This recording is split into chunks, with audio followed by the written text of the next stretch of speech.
The whole town of Blackstone Ridge had already decided Eleanor Hayes was finished.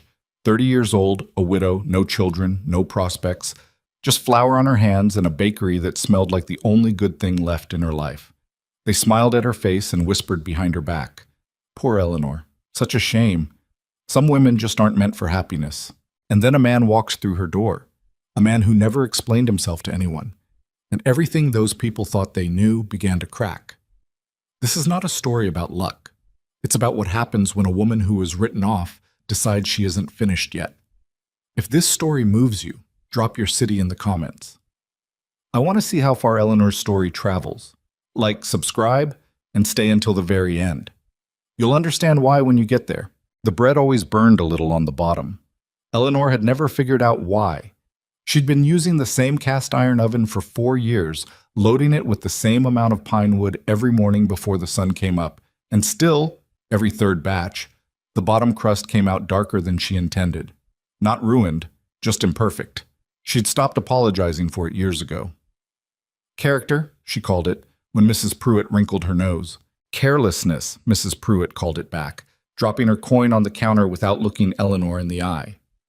That was how most transactions worked in Eleanor's bakery. Coins on the counter, bread in the basket, eyes somewhere else. She didn't take it personally anymore.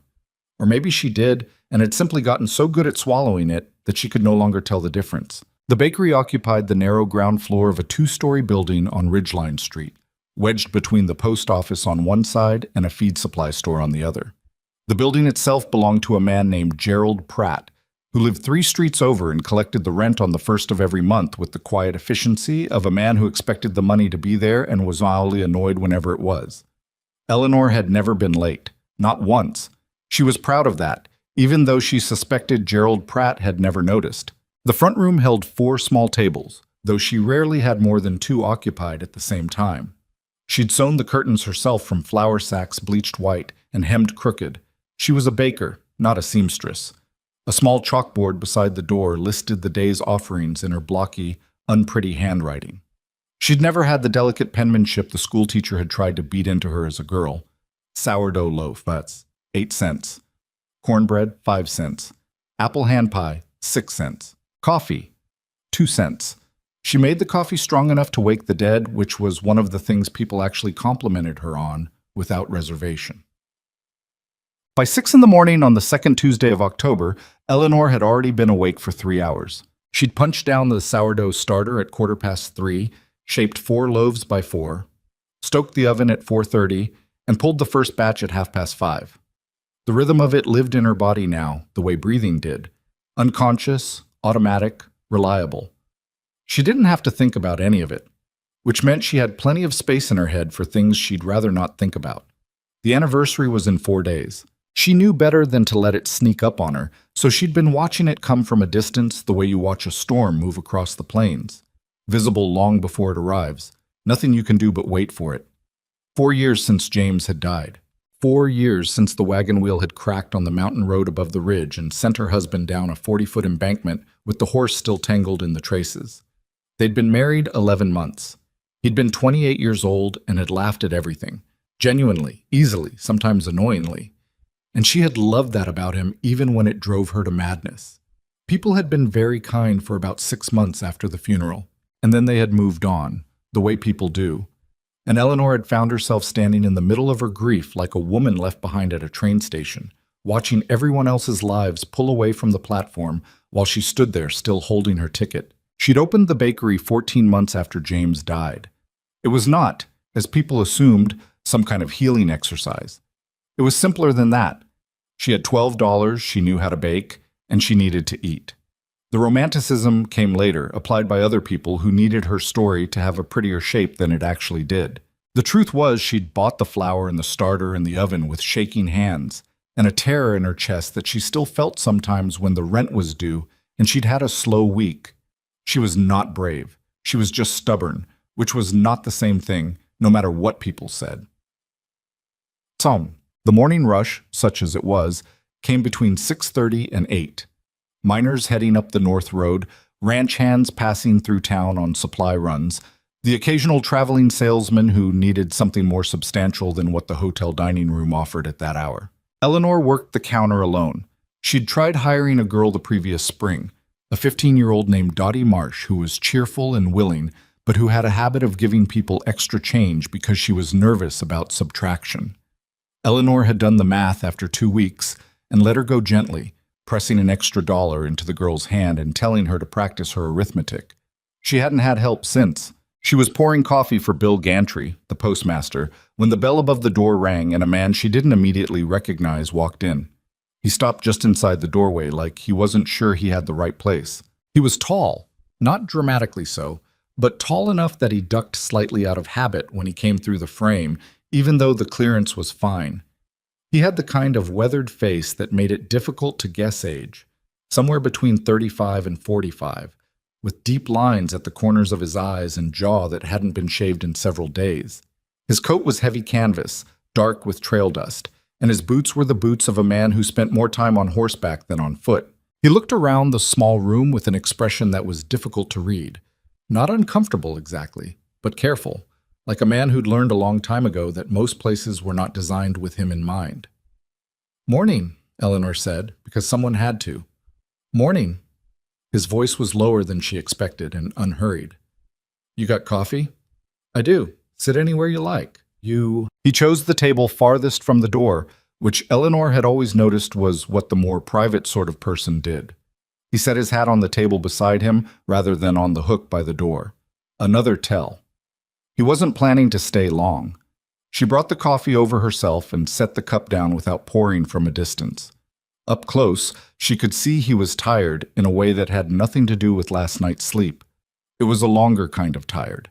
"You passing through?" she asked, not because it was her business, but because Bill Gantry was watching from the counter and would want to know, and this was cheaper than letting him ask himself.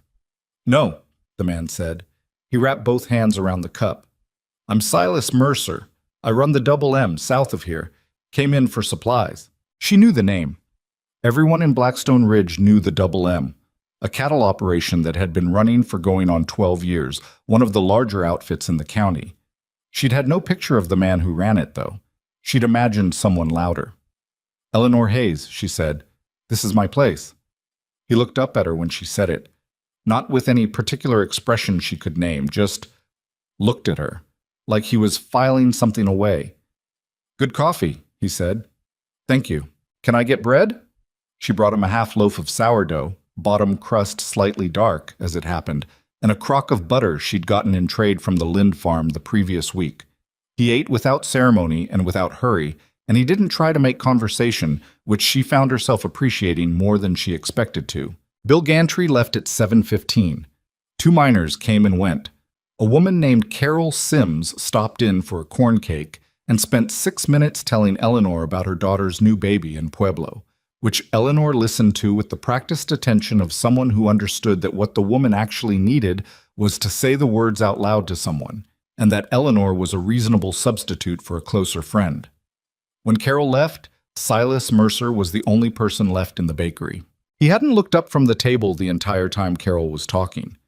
Eleanor was not sure whether this was because he was genuinely absorbed in his own thoughts, or because he'd learned that other people's conversations went faster when you didn't provide them an audience to play to.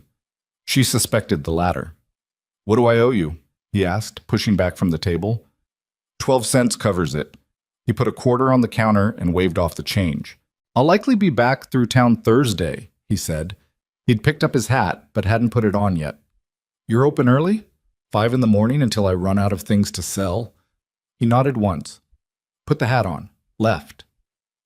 Eleanor stood at the counter for a moment after the bell stopped ringing, trying to identify what she was feeling. It wasn't much. Just the faint, slightly suspicious sense that something unremarkable had happened that was perhaps slightly less unremarkable than it appeared. She shook it off and went to clear his table.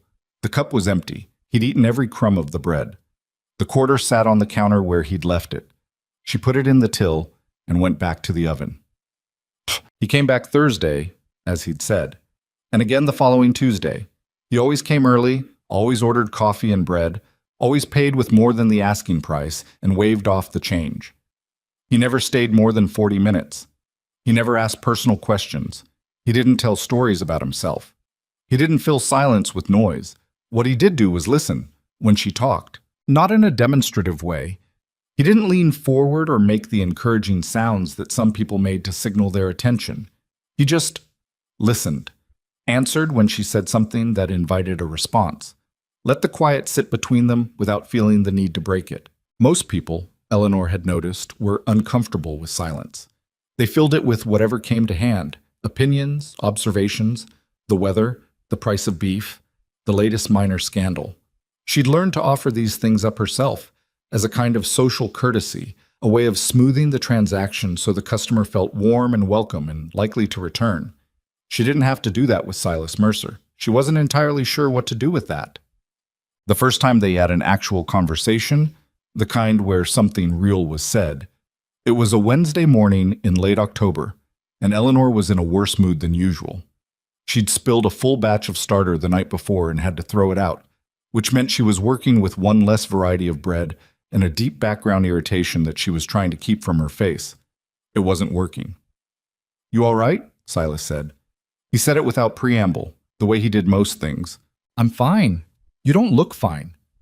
She turned from the counter and looked at him directly, which she didn't always do. He was watching her with that same careful expression. Not intrusive, just observant. "I ruined a batch last night," she said. "The starter. Knocked it off the shelf like an idiot and lost the whole thing." "You keep a backup?" "Of course I keep a backup. I'm not a complete—" She stopped. "Yes, I have a backup. It's just that the backup is 2 weeks younger and it changes the flavor and people notice, and I have to listen to Mrs. Pruitt tell me the bread tastes different, and I already know the bread tastes different, thank you, Agnes." Silas was quiet for a moment. Then, "Mrs. Pruitt finds something wrong with everything?" Mrs. Pruitt could find fault with the sunrise. Something crossed his face that might have been the beginning of a smile. It didn't fully arrive, but the territory was there. "How long to get the main starter back?" he asked. 2 to 3 weeks, if I'm careful." "That's not that long." "No," she admitted. "It's not. But it's still annoying." "It's incredibly annoying." He drank his coffee. She went back to cutting the morning bread. After a moment, he said, "I lost half my cattle last spring to a drought that hit earlier than anyone predicted. Spent 3 weeks convinced I was going to lose the whole operation." She looked up. "Didn't, obviously," he said. "Obviously. Point is—" He seemed to reconsider whether he was going to make a point. Then, "The things that feel like disasters while they're happening usually turn out to be just problems. Not the same thing." She considered this. "Did someone tell you that? Or did you figure it out yourself?" "My father. Took me about 15 years to decide he was right. And now you dispense it freely to near strangers and bakeries?" That almost smile again. "Apparently." The talk started sometime in November. Eleanor didn't hear it directly. She never did. People were more careful than that. She heard it the way you hear water seeping through a wall, not the sound itself, but the evidence of it. The way certain women dropped their voices when she approached. The way Carol Sims started a sentence and then redirected it mid-flight, like a bird that had decided a different branch was safer. She asked Vera Hollis about it, because Vera was the only woman in town who told the truth, even when it was unkind. Vera Hollis ran the dry goods store 2 doors down and had the blunt energy of a woman who'd been managing people her entire life and had stopped being diplomatic about it somewhere around age 40. "They're saying Silas Mercer's been coming to your bakery," Vera said, not looking up from the fabric she was measuring. "He has been. He likes the coffee." "They're saying it's not about the coffee." Eleanor was quiet. "And they're saying—" Vera set down her scissors and looked at her then, with something that was either sympathy or pity, and Eleanor could not immediately tell which. "That it won't amount to anything, that he'll get tired of it, or find someone younger who has more to offer." "More to offer?" Eleanor repeated. "Their words, not mine." "What are your words?" Vera picked the scissors back up. "I think people in this town have too much time and too few real problems, but I also think—" A pause. "I think you should be careful not to read more into it than what it is, for your own sake." "I haven't read anything into it," Eleanor said. "He comes in for coffee and bread, that's all." Vera looked at her with the expression of a woman who knew when other people were saying something that was technically true, but incomplete. Eleanor left without buying anything, which was unusual for her. She thought about it more than she wanted to. Not about Silas specifically, or not only. She thought about the thing Vera had said, more to offer. She turned the phrase over in her mind the way you worry a stone in your hand, feeling for its edges. What did she have to offer?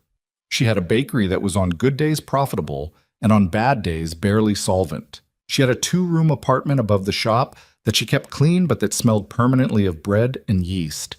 She had 4 years of widowhood and the kind of self-sufficiency that developed not out of preference but out of necessity. She had flour in her hair more mornings than not, and hands that were perpetually rough, and a streak of stubbornness that had served her well precisely because it had never been required to charm anyone. She was not unaware that she was considered, by the social arithmetic of Blackstone Ridge, to be past the most convenient age for remarriage. 30 felt different out here than it did in the cities she'd gathered. In Denver or St. Louis, 30 might be a woman in her prime. In a frontier town that measured women primarily by their reproductive utility and domestic availability, 30 with no children was a category that tended to generate a specific kind of pity. She hated being pitied. She had hated it since she was 7 years old, and her mother had died of fever, and the neighbor women had looked at her with that particular look, and she had wanted to throw rocks at them. She still wanted to throw rocks sometimes. She was working on it. The boy showed up on a Monday morning in early November, and he showed up the way trouble usually showed up in Eleanor's life. Quietly, without announcement, at an inconvenient moment. He was standing outside the bakery door when she came down at 5:45 to start the morning, a small figure in a coat too large for him and boots that didn't quite match. He was trying to look like he wasn't cold, which meant he was very cold. "We're not open yet," she said. "I know." He didn't move. She looked at him. He looked at her. He was maybe 9 or 10, with dark eyes that were older than the rest of his face, and a set to his jaw that suggested he'd been told no enough times to develop a thick skin about it. "Are you hungry?" A pause, during which he conducted some kind of internal negotiation. "Yes, ma'am." She opened the door and held it. He came in. His name was Danny. Daniel Cruz, he told her, though he said it like he wasn't sure the name belonged to him. He'd been at the Harmon Ranch for 6 months, he said, working in exchange for room and board. He didn't say what had happened before the Harmon Ranch, and she didn't ask. She fed him a heel of bread and a cup of warm milk with sugar in it while the oven heated, and she watched him eat with the focused intensity of a child who wasn't sure when the next meal was coming. "You go to school?" she asked. "No, ma'am." "Can you read?" He looked at her like this was a trick question. "Some words." "Which words?" "Horse," he said. "And feed, and water." A pause. "And danger." She tried not to let her face show what she felt about that. A child who'd learned to read the words he needed for survival and nothing else.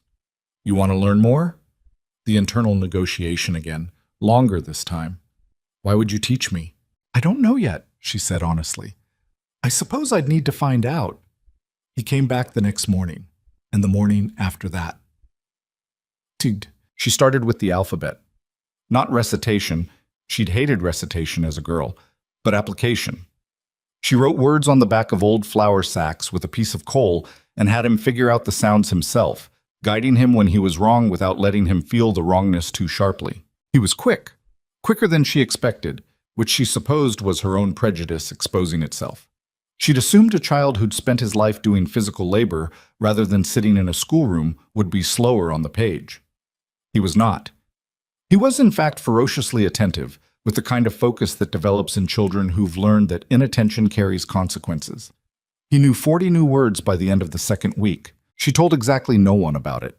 Not because she was hiding it, but because it felt fragile. The kind of thing that became self-conscious and therefore harder when you introduced an audience to it. She should have known Blackstone Ridge would find out anyway. Blackstone Ridge found out everything. Silas Mercer walked in one morning in the second week of November to find Danny Cruz sitting at the back table sounding out words on a flour sack while Eleanor pulled bread from the oven. He stood in the doorway for a moment, that pause he always made, taking in the scene. "That's Danny Cruz," he said, keeping his voice low enough that the boy wouldn't hear. "Yes. He's from the Harmon place." "I know. Silas looked at the boy, who was now muttering the word window to himself with fierce concentration, and something shifted in his expression. Not dramatically, just shifted. Does Harmon know he's here? I don't know, Eleanor said. He comes before sunup. I feed him, and we work on letters for an hour before the rush starts. And then he goes. Harmon's not a bad man, Silas said slowly. But he's not paying much attention to that boy. I noticed. He was quiet for a moment. You doing this out of charity? She considered the question seriously. I'm doing it because he's sharp, and someone should be paying attention to that. Whether that's charity or self-interest probably depends on who you ask. Silas looked at her for a moment. Then he went to the counter and ordered his coffee and bread, and he sat at his usual table. And he didn't say anything else about it. But the next time he came in, he put a book on the counter when he ordered, a small, battered reader, the kind used in one-room schoolhouses. He didn't make a thing of it. For the boy, he said. Eleanor picked it up. McGuffey's First Eclectic Reader. The spine was cracked and 2 pages were dog-eared, and someone had written T. Mercer inside the front cover in a careful child's hand. She looked up at him. My son's, he said. He's outgrown it. She hadn't known he had children. She realized she knew very little about him at all, which seemed strange given how often he'd been in her bakery. He had a son. There were things before the double M, before Blackstone Ridge, before this. A whole life she couldn't see the shape of. Thank you, she said. He nodded once and went to his table. Check. The afternoon she heard Mrs. Agnes Pruitt say it out loud was a Tuesday in mid-November, and Eleanor heard it because she was in the back storeroom and the 2 women at the front table didn't know she was there. I don't know what he sees in her, Mrs. Pruitt said. She had the carrying voice of a woman who believed her opinions were inherently public. He probably just likes the bread, the other woman said. Eleanor didn't recognize the voice, but placed it as possibly belonging to Frances Collier, who worked at the dressmaker's.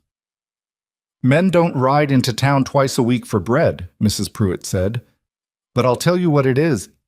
It's novelty. She's different from the women on the ranches, odd and quiet, and everyone loves a mystery for about 5 minutes. You think he'll stop coming?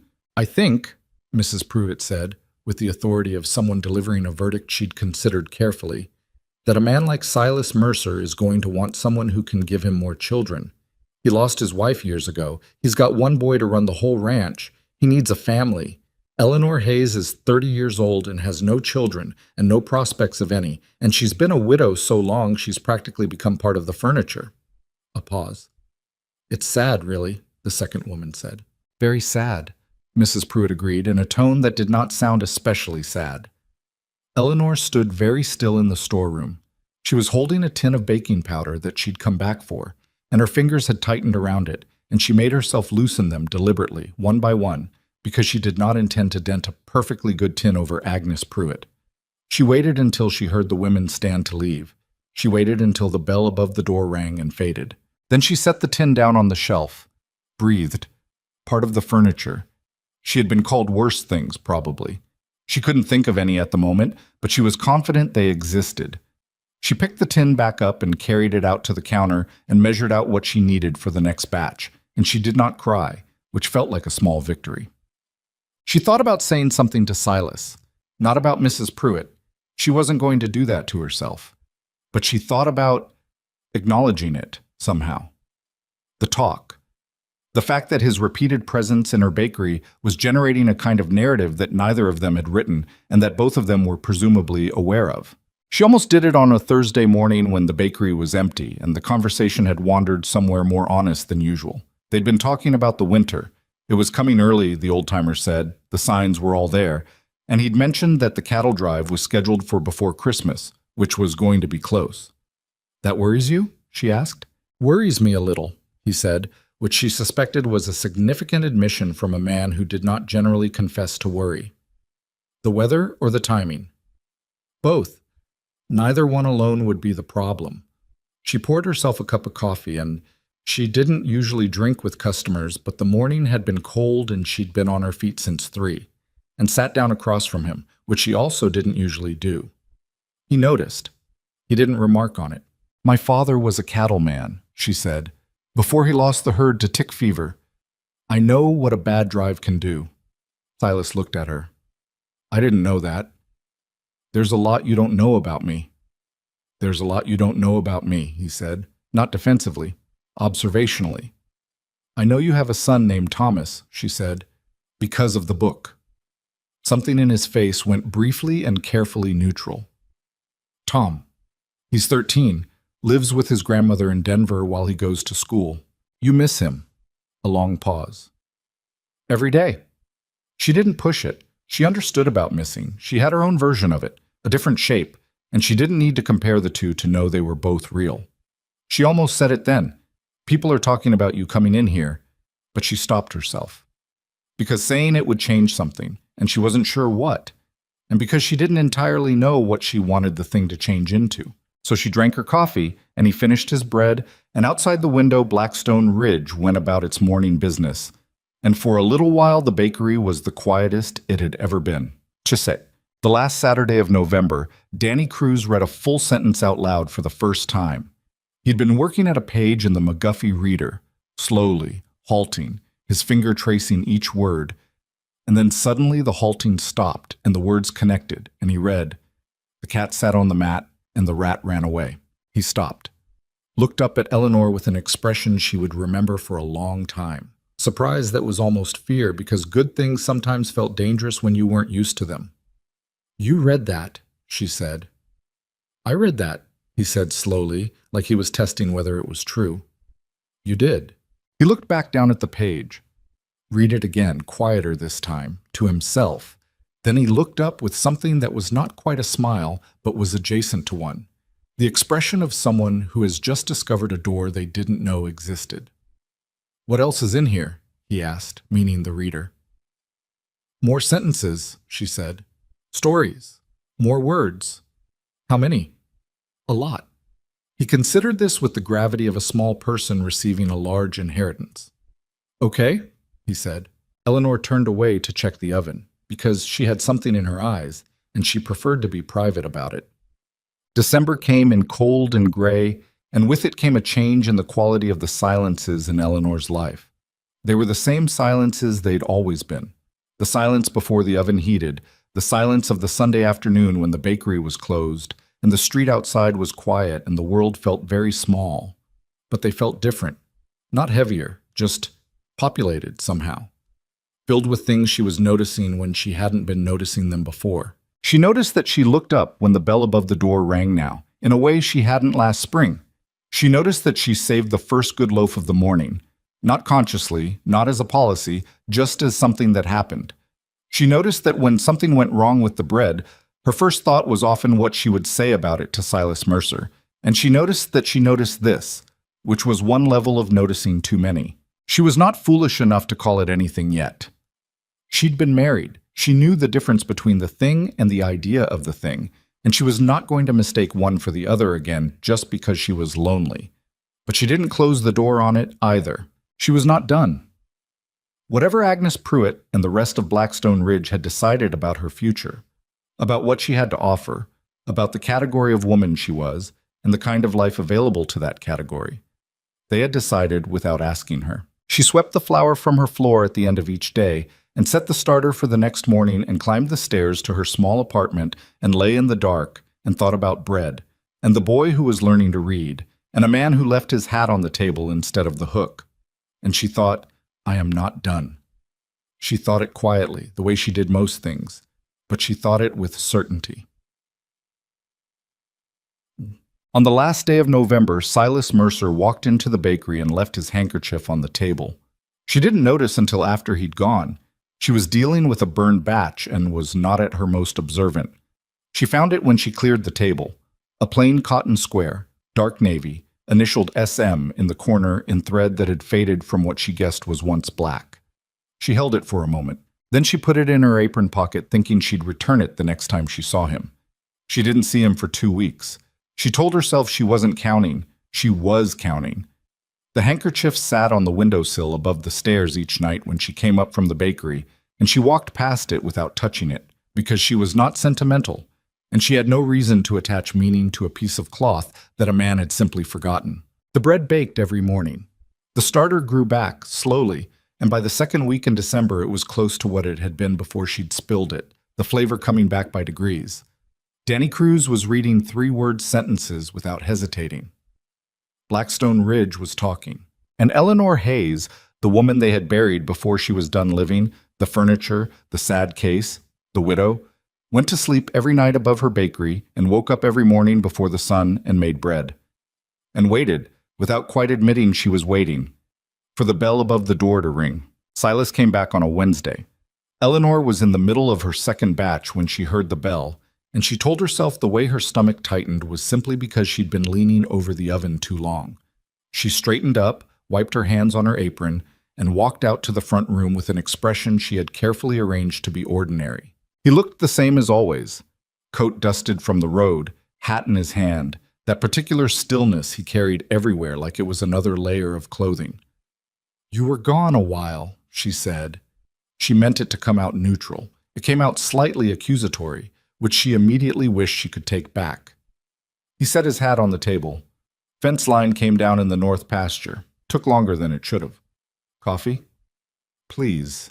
She poured it and brought it over. He'd already noticed the handkerchief on the counter, but she'd placed it there that morning without entirely deciding to, just moved it from the windowsill upstairs to the counter downstairs, which she told herself was practical and nothing else. "Left that here," he said. "I noticed." He picked it up, folded it once, put it in his coat pocket. Didn't say thank you, which she'd come to understand was not rudeness but simply the way he operated. He acknowledged things without performing gratitude over them. "The boy been coming?" he asked. "Every morning." "How's he doing?" She sat down across from him, which had become less unusual over the past few weeks. "He read me a full page last Tuesday. Slowly, but he got through it, every word." Something in Silas's face did the thing it did when he was more affected than he let show. A kind of compression, like he was pressing the feeling down to a manageable size. "Good," he said. "Just that." "He asked me what a paragraph was," Eleanor said. "I told him it was a collection of sentences that belonged together. He thought about it for a while and then said that sounded like a family." She paused. "I didn't know what to say to that." Silas was quiet for a moment. "Smart kid." "Very." Outside, someone was arguing with a horse. They could hear it through the wall. A man's voice, frustrated, and the uncooperative sounds of an animal that had made up its mind. Eleanor and Silas both glanced toward the window, and when they looked back at each other, there was something almost like shared amusement in the air, though neither of them quite smiled. "I heard people have been talking," he said. There it was. She'd been wondering when they would get to it. "People always talk," she said. "About you. About me coming here." "Yes." He turned the coffee cup in his hands. It was a habit she'd noticed. He held things while he thought, rotated them slowly, like the motion helped him organize something. "Does it bother you?" She considered lying and decided against it. "It bothers me that they've decided what the story is before anything has actually happened.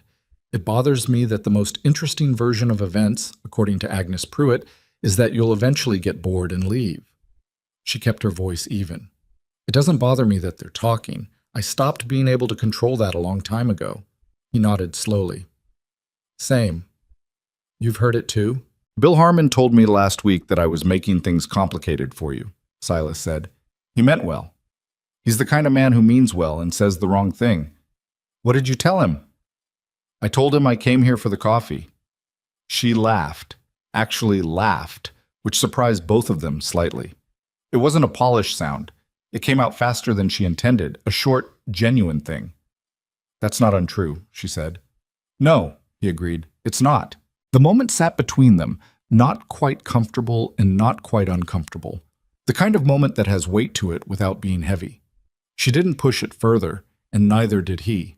They had both, she thought, learned the particular skill of not reaching for things before they were ready to be reached for. Whether that was wisdom or cowardice probably depended on the day. He finished his coffee, paid his quarter, put on his hat. "I'll be in Friday," he said at the door. "I'll be here," she said. The same as always. The bell rang, the door closed. Eleanor stood at the counter for a moment, then went back to her bread. The second batch had come out nearly perfect. She didn't read anything into it, much. The weeks before Christmas moved the way weeks before winter always did in that country. Fast and cold and slightly chaotic, with a quality of compressed time, everyone trying to finish the things that couldn't wait any longer before the snow came down hard and made everything harder.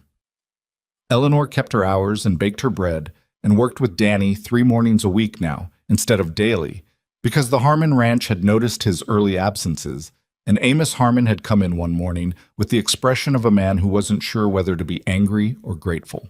He'd stood at the counter with his hat in his hands. Men always held their hats when they didn't know what to do with themselves, and said, "I understand you've been teaching the boy." "I have," Eleanor said. She did not apologize and did not explain. She waited. Amos Harmon was in his 50s, broad through the shoulders, with a face that had been weathered past the point where you could read much in it. He looked at her for a long moment. "He's not my son," he said finally. "He came with the property, more or less. His mother worked for the previous owner and she passed, and nobody came for him, and I kept him on because he works hard." A pause. "I should have paid more attention." "Yes," Eleanor said. "You should have." He blinked, apparently not expecting that. "But he's catching up fast," she added. "If you can spare him 3 mornings a week before the rush, I'll keep at it." Amos Harmon turned his hat once in his hands. "What do you want in return?" "I want him to learn to read properly. That's all."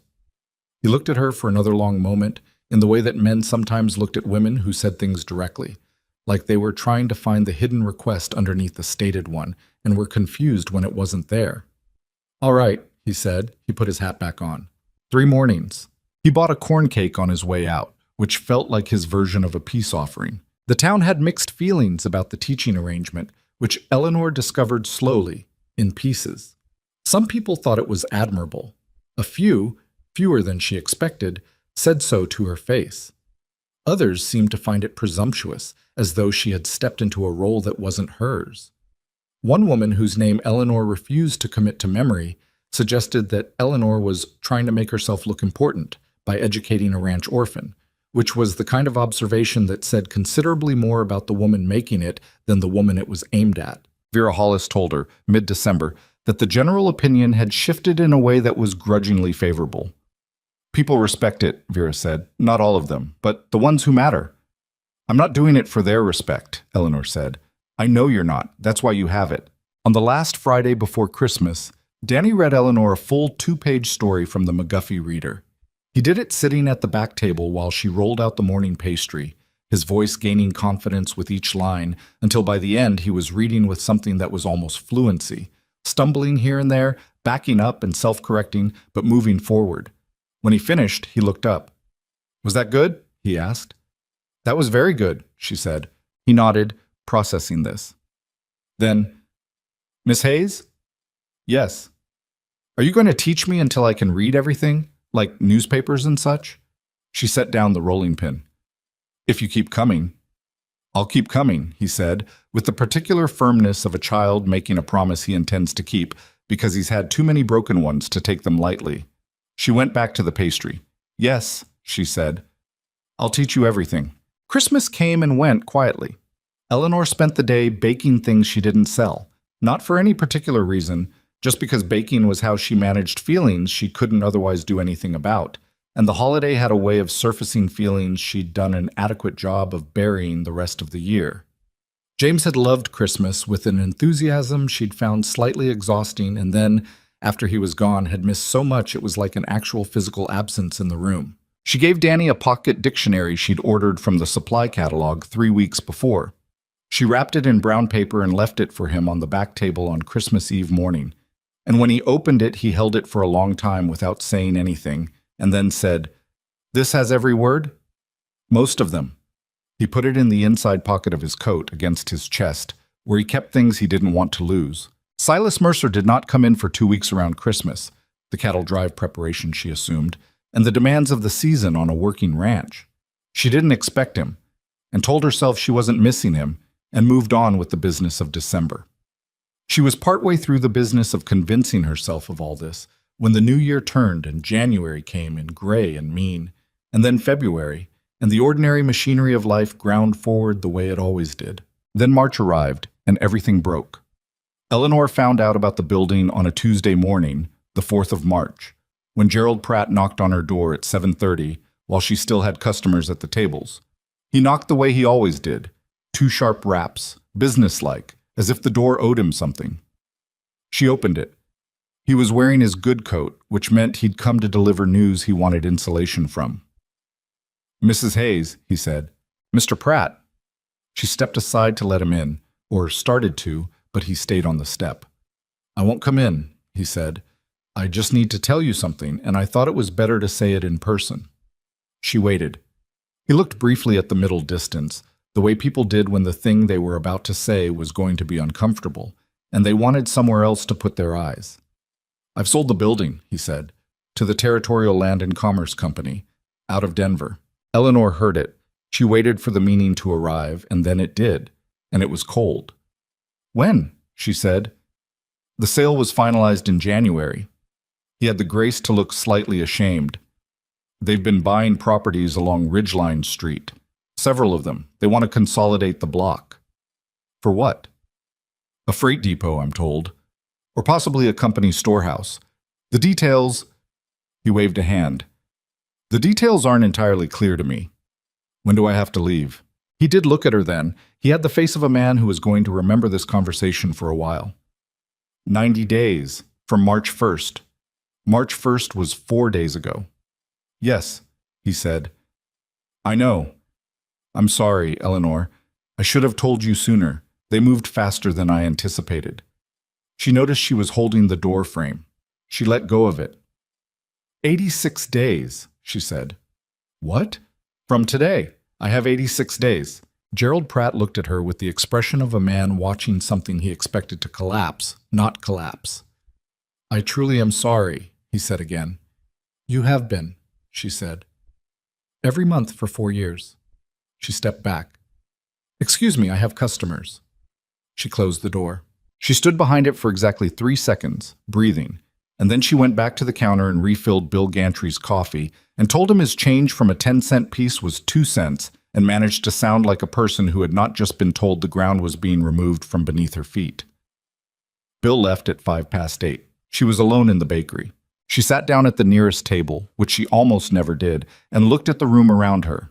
The curtains she'd hemmed crooked, the chalkboard with today's prices in her blocky writing, the 4 tables and the oven she'd learned to read by sound, and the particular smell of the place that had lived in her clothes and her hair for 4 years. She'd built this. Not from nothing. She'd had the flour and the starter and $12, but from close enough to nothing that the difference didn't feel meaningful. She'd built it in the year after the worst year of her life, when she'd had nothing except the knowledge that she could make bread and the stubbornness to see whether that was enough. And now a company in Denver had decided the building it lived in was more valuable as a freight depot. 86 days. She put both hands flat on the table. She pressed down, feeling the grain of the wood under her palms. She breathed in the smell of the place. Then she stood up and went to check the oven.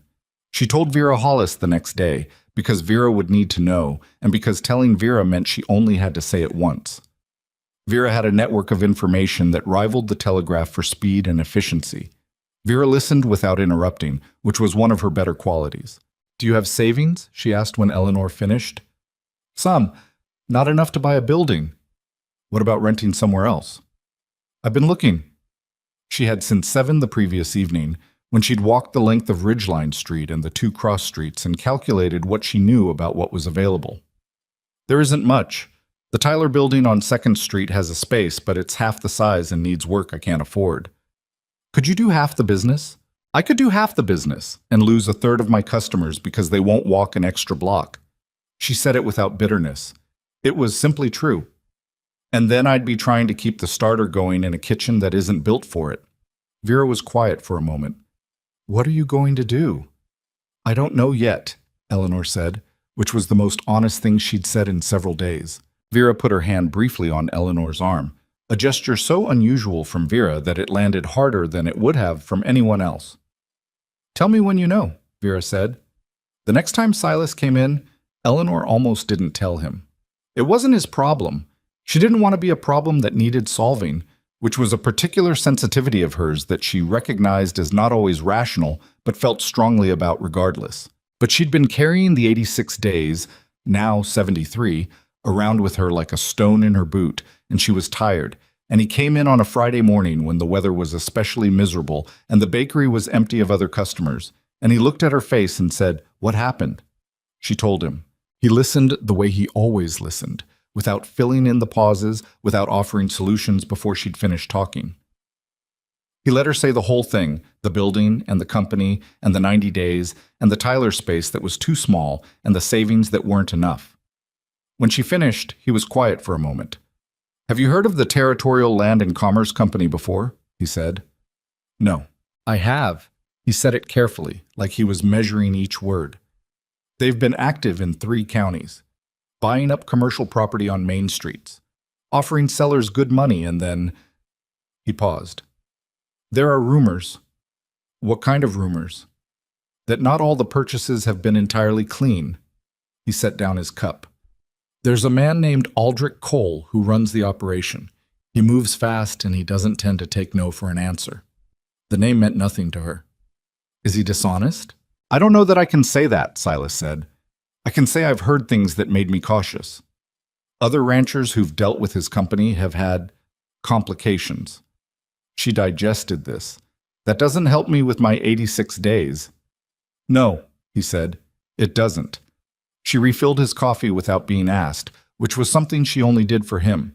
He waited until she'd sat back down. "Eleanor," he said. She looked at him. He turned the coffee cup in his hands twice. Stopped. "I've been trying to figure out how to say this," he started, and then stopped again. He had the expression of a man who prepared for most things, but had not adequately prepared for this particular moment. She waited. "I've been coming here since October," he said. "Twice a week, most weeks. And I know people have been talking, and I know it's put you in an uncomfortable position, and I—" He looked at the table, then back at her. "I'm not good at this. I want you to know I know that." "At what?" she said, because she needed him to say it. "At saying the thing." He exhaled slowly. "My wife died 7 years ago, fever. And I spent a long time after that being very certain that I wasn't looking for anything else. And then I came in here in October for coffee. I could have gotten at the hotel and—" He stopped, set the cup down. "I have no speeches prepared." "I noticed," she said. "I have a ranch that's working and a son who's coming home in June and a life that has some good things in it and some significant problems." He met her eyes. "I'd like to know if any of those things might include you, in a formal capacity." The silence that followed was the longest one they'd ever shared. Eleanor was aware of her heartbeat in a way that she normally was not. "Are you asking me to marry you?" she said. "I am," he said. "Badly." "You're asking me badly?" "Yes." She looked at him, at the careful, weathered face and the hands that held the coffee cup and the honest discomfort of a man saying a thing he'd never been good at saying. "Why?" she said. He seemed to expect a different response than that. "Because I—" "Not why you're asking," she said. "Why now? You've been coming in since October. You could have said something sooner." He was quiet for a moment. "Because I didn't have a reason that would make sense until now." "And now you do. You're about to lose the bakery," he said. "If we were married, you'd have the ranch. You could build a kitchen that's actually made for what you do. We have the space." He looked at her steadily. "I'm not asking out of pity. I want to be clear about that. I'm asking because it's a thing I've been wanting to ask, and now there's a practical reason too. And I thought combining the two might make it easier to say." Eleanor looked at the table, at her hands on it, flowers still in the creases of her knuckles. She thought about what she'd told herself in December. "I am not done." She thought about Agnes Pruitt's voice through the storeroom wall, part of the furniture. She thought about James, who had laughed at everything, and the 11 months of marriage that had been enough to know what it felt like to be known by someone. She thought about a man who had left his handkerchief on her table and then not come back for 2 weeks, and who she had told herself she wasn't counting the days for, while very clearly counting the days. "I need to think about it," she said. Something in him settled. Not disappointment exactly. More like a man who had placed a bet he was uncertain about and was now waiting to see the result without being sure he deserved to know it yet. "Take whatever time you need," he said. "It might be a few days." "That's fine." It's a significant question. I know it is. She looked at him. Do you actually want this? Not because of the bakery, not because of the practicality. He held her eyes without looking away. I wouldn't have asked if I didn't. People say things they mean in the moment, she said. That's not the same as meaning them all the way through. No, he agreed. It's not. I can't prove the difference to you. Not today. He paused. That's probably not very reassuring. It's actually more reassuring than if you'd told me you were certain of everything, she said. He looked at her with an expression she couldn't quite name, something between surprised and quietly grateful. She stood up, went to the oven and checked the bread, which didn't need checking because she needed to do something with her hands, and this was the nearest available thing. Thursday, she said, with her back to him. Thursday? Come in Thursday. I'll have an answer for you. She heard him stand, heard him put on his coat. She didn't turn around because her face was doing something she preferred he not see yet. Thursday, he said. The bell rang. Eleanor stood at the oven with both hands on the iron door, the heat against her palms, the smell of bread rising around her. 73 days.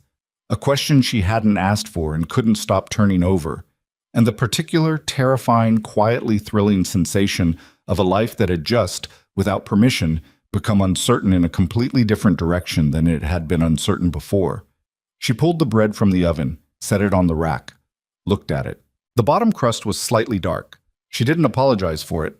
Thursday came the way significant days always came, unremarkably, just another gray morning with frost on the window glass, and the oven needing to be stoked and the starter needing to be checked. All the ordinary machinery of the day running whether Eleanor was ready for it or not. She'd been awake since 2, not the useful kind of awake, where you lie in the dark and think things through to their conclusions. The useless kind, where you turn the same thoughts over and over until they're worn smooth and still don't give you an answer. She'd gotten up at 3, gone downstairs, and started the bread an hour earlier than necessary, because at least flour and heat were things she understood. By the time Silas walked in at 7:15, she had baked 2 full batches, scrubbed the front counter twice, and reorganized the supply shelf in the back room, which she'd been meaning to do for approximately 6 months. He came in, stopped in the doorway the way he always did, looked at her. She looked at him. Sit down, she said. I'll get the coffee. He sat. She poured. She brought the cups to the table and sat across from him and put her hands flat on the wood and said, without preamble, because she had decided somewhere around 4 in the morning that she was done with preamble. Yes. Silas was quiet for a moment. Something moved through his face. Relief, she thought, or something adjacent to it, the particular expression of a man who'd been braced for a specific impact and was recalibrating to the absence of it. Yes, he said, like he was making sure he'd heard correctly. Yes, but I need you to understand what you're getting. She kept her voice even. I'm not easy to live with. I am particular about my kitchen. I have opinions about how things should be done, and I don't drop them simply because someone disagrees with me. I'm not going to become a different person because I'm on a ranch instead of a bakery. I'm not asking you to, he said. I need to be able to bring the starter, the whole setup. There's a building near the main house we use for storage. It can be converted. She paused. You thought about this already. I've been thinking about it since October, he said, and the simple directness of it landed somewhere in her chest. She nodded once. And I want to keep teaching Danny. That's got nothing to do with me. It might eventually. He's going to need more than I can give him in morning sessions. He should be in a proper school. I'll talk to Harmon, Silas said. She looked at him across the table, at the face she'd been reading in pieces for months without knowing she was doing it, and she felt the strange doubling of a moment that was both smaller and larger than she'd expected. She had imagined, when she was younger, that the significant moments of a life would feel more ceremonial than this, that they would arrive with some kind of internal music. They didn't. They arrived looking like an ordinary Thursday morning with coffee going cold between 2 imperfect people who had no idea what they were doing. All right, she said. All right, he said. They got married 6 days later. The ceremony was at the county clerk's office, which smelled of old paper and pipe tobacco and had a single window that faced a brick wall. The clerk was a thin man named Edwin Bosch, who performed the service with the brisk efficiency of someone who'd done it many times and had stopped attaching sentiment to it. Vera Hollis stood on Eleanor's side because Eleanor asked her, and because Vera would not have forgiven her if she hadn't. A ranch hand named Pete Dalloway stood with Silas, a broad-shouldered man of few words who pumped Eleanor's hand afterward with great sincerity and said, "He's a decent man, ma'am. That's about all I can tell you," which Eleanor found more reassuring than any longer speech would have been. They did not have a wedding dinner. They had coffee at Eleanor's bakery, her bakery, still, for the weeks remaining on the lease, because it was the most natural place they both knew how to be, and because neither of them was the kind of person who required a celebration to make a thing feel real. Mrs. Pruitt found out before noon. Eleanor knew this because by 1 o'clock the traffic past her bakery window had taken on the particular pattern of people walking past twice, once to confirm the report, and once because they hadn't quite believed it the first time. She did not go out to address this. She baked bread and let the town do what the town was going to do. The move to the Double M took 2 weeks to arrange. Eleanor had more to pack than she expected and less help than she'd thought she'd need, the two things balancing out imperfectly, the way most things did. She took the oven apart piece by piece, and Silas sent 2 ranch hands with a wagon to carry it, which was the most romantic gesture she received in the process, though she didn't say so. The building near the main house was, as Silas had said, a storage space, rough-framed, with a dirt floor and a roof that needed one patch on the south corner. She stood in the middle of it and tried to see what it could become instead of what it was. "I need the floor planked," she said, "and a proper flue for the oven. And more light. That north wall needs another window." Silas was in the doorway. "That's manageable. And a cold shelf for the butter and the eggs. Not outside, inside, with a vent to keep the temperature." He wrote nothing down. He just listened in the way he did. The kind of listening that she'd learned to trust actually went somewhere. "Give me 3 weeks," he said. It took 4. She had not expected 3, but she'd said 3 as the optimistic number, the number you state to a contractor when what you mean is 5. 4 was fine. By the time April was properly underway, Eleanor had a kitchen on the Double M that was better than anything she'd had on Ridgeline Street. The flue drew cleanly. The floor was solid plank over tamped earth. The window faced east, which meant morning light hit the work counter straight on. She stood in it the first morning after the oven had been properly cured and felt something that she was not going to call happiness, exactly, more like competence, which was a feeling she trusted more. She fired the first batch from the new kitchen on a Monday morning. Sourdough, because it was the thing she knew best and because she needed a baseline. She sat down at the small table she'd brought from the bakery. She'd kept one of the 4, it fit in the corner, and drank coffee and waited for the bread to tell her what the oven did.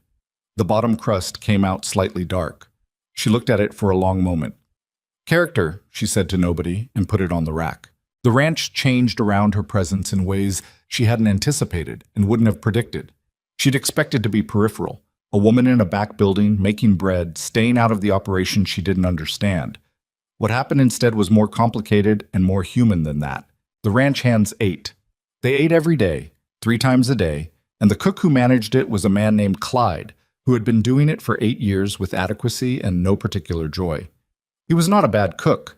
He was the kind of cook who kept people fed without inspiring any feelings about the food one way or the other. Eleanor started bringing bread in the mornings. Not as a policy, not as an announcement, just because she was making it anyway, and there was more than 2 people could eat, and it seemed wasteful to let it go. The first morning, she left a loaf on the cookhouse table and said nothing about it. The second morning, 2 of the hands stopped to say something to her when they passed the kitchen building, which was the first time they had done that. By the 3rd week, 3 of the hands were taking morning coffee at the small table in her kitchen while she worked, which happened gradually enough that she couldn't identify the moment it became normal. They were not intrusive. They seemed to understand that the kitchen was her space and that being allowed in it was a specific kind of privilege. They talked when she talked and were quiet when she was quiet, and they told her things about the ranch she wouldn't have learned any other way. She learned that the North Pasture had a creek that flooded unpredictably in spring and had cost them 2 calves the previous year. She learned that Pete Dalloway, the man who'd stood with Silas at the ceremony, had a brother in Kansas City who sent him newspaper clippings of sporting events that Pete read so thoroughly they were in pieces by the end. She learned that 3 of the 8 hands had been with Silas for more than 5 years. which said something about him that he would never have said about himself. What she learned about Silas himself came slowly, in pieces, the way she suspected it would always come. He was not a man who explained himself. He showed up in the kitchen some evenings when the work was done and sat at the small table and drank coffee, and sometimes he talked and sometimes he didn't, and she had adjusted to both states without finding either one unbearable. He was not easy to live with, she discovered. He was particular about the ranch in ways that occasionally made her want to throw something. He had strong opinions about which tasks needed doing in what order, and he communicated these opinions in the least efficient way possible, which was to do the tasks himself in a pointed way that he apparently believed was self-explanatory. She had told him, after the third instance of this, that if he wanted something done differently, he would need to say so out loud using actual words in an actual sentence addressed to an actual person. He had looked at her with the expression of a man who had just been told something obvious in a way that made it clear it was not, in fact, obvious to him. "That's fair," he said. "It's not a question of fair," she said. "It's a question of me not being able to read your mind." "I know," he said. "I'm used to—" He stopped. "What?" "Working with people who've been around long enough to know what I want without me saying it." "That takes years," she said. "I know. So you're going to need to say the thing." He looked at her steadily. "That's going to be difficult for me." "I believe it," she said. "Say it anyway." He did after that. Not perfectly, not without visible effort, but he said it. She considered that a meaningful development. She said the things she needed to say too, which was occasionally easier than she'd expected and occasionally harder, because honesty required a different kind of courage when you actually had something to lose. They were, she thought, two people building a language between them. It was halting and imprecise, and sometimes they got it completely wrong, but it was theirs, and she thought it would eventually be sufficient. The cattle drive was set for the second week of November. Eleanor had known about it since before the wedding. Silas had mentioned it the morning he proposed, as one of the significant facts of the year, the way a farmer might mention harvest season. The Double M drove their cattle to the railhead at Fort Benner every autumn, a 5-day ride into increasingly rough country as the season turned. This year, Silas had pushed the timing earlier than usual because the signs of early winter were everywhere. The old-timers reading the animal behavior, the color of the sky at certain hours, the feel of the air. She didn't say she was worried. She didn't think he would want her to say it, and she wasn't sure it would help anything if she did. Instead, she did what she always did with worry, which was convert it into action. She spent 3 days preparing food for the drive. Not just staples, she made things that would keep and that would be worth eating, hardtack that was actually edible rather than jaw-breaking, smoked meat that she'd arranged a trade for with the Lynns, dried apple pieces coated in a little sugar, jerked beef that she'd done herself in the kitchen over 2 days. She packed it carefully into the saddlebags and supply pack, and when Silas saw the volume of it, he raised both eyebrows. "This is a lot," he said. 5 days, she said. 7 men. Cold weather coming. "We usually take half this."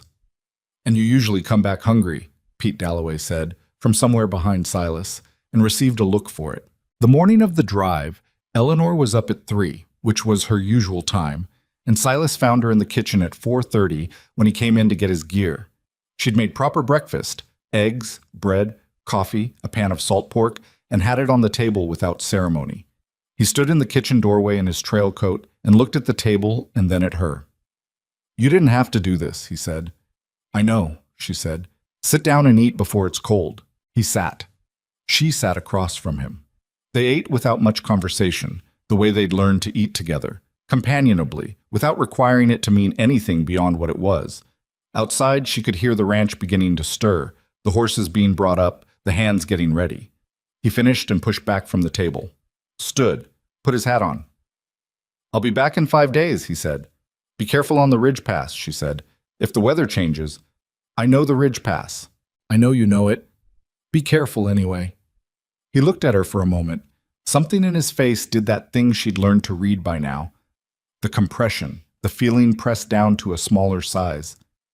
He put out his hand and she took it, and he held it for a moment. Not dramatically, just held it, and then let go. 5 days, he said. 5 days, she said. She stood in the kitchen doorway and watched the riders go out in the early gray of the morning, 7 men on horseback with the cattle moving ahead of them, until the dust and the distance took them. Then she went back inside and started the bread. The snow started on the 3rd day. She knew it before she could see it, felt it in the air the way she always did, a particular quality of cold that was different from ordinary winter cold, thicker and more intentional. By the afternoon of the 3rd day, it was coming down seriously. By nightfall, it was the kind of snow that changed the character of the landscape, laying over everything and erasing the shapes of things. She stood at the kitchen window and looked at it, and the worry she'd been keeping at a manageable distance stopped being manageable. She went to find Pete Dalloway, who had stayed behind to manage the ranch with 2 other hands. "How bad does it get on the ridge pass?" she asked him. She asked it directly, without softening it, because she needed a real answer. Pete looked at the sky and then at her. "Depends on how long it lasts," he said. "The pass is protected some by the rock walls, but if this goes on past tomorrow—" He didn't finish the sentence. "They have shelter?" "There's an old cabin, about a mile past the high point. The Mercer crew has used it before." He paused. "Mr. Mercer knows where it is. If it came down hard, he'd have them pull up there." "How old is the cabin?" Pete hesitated. "How old, Pete?" "Old," he said. 16, maybe 20 years. Nobody's been up there in a while." That night she barely slept. She lay in the dark and listened to the snow against the window and ran the calculations she didn't want to be running: distance, temperature, the way exposure worked on the body, the particulars of frostbite and hypothermia that her father had told her about when she was a girl, because he'd believed women should know the things that could kill them. The storm lasted 3 days. By the 6th day, 1 day passed when they should have returned, the ranch hands began checking the road east every few hours. Pete Dalloway was visibly managing his own worry, doing it with the particular efficiency of a man who'd been doing it longer than Eleanor had been alive. On the 7th day, a rider came back. His name was Cole Whitfield, one of the younger hands, and he came in on a horse that had been pushed hard, his face raw from the cold. Eleanor was at the door of the main house before he'd fully dismounted. "Mr. Mercer?" she said. Whitfield's face was difficult to read. "We got separated, ma'am. The snow came down fast on the backside of the ridge, and visibility went to nothing. We got the cattle to the lower ground and waited out the worst of it, but—" He stopped. "But—" He went back up for Davis, one of the hands who'd fallen behind. "We waited at the lower camp for 2 days. He didn't come back down." The silence that followed was so complete she could hear the horse breathing. "Search parties?" she said. "We sent 2.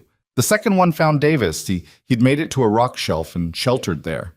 He's all right. Cold, but all right." Whitfield looked at her with the eyes of a young man who did not want to be the one saying what he was saying. "We couldn't find Mr. Mercer." The next 6 hours were the worst of her life, or close to it. People came. The ranch hands gathered.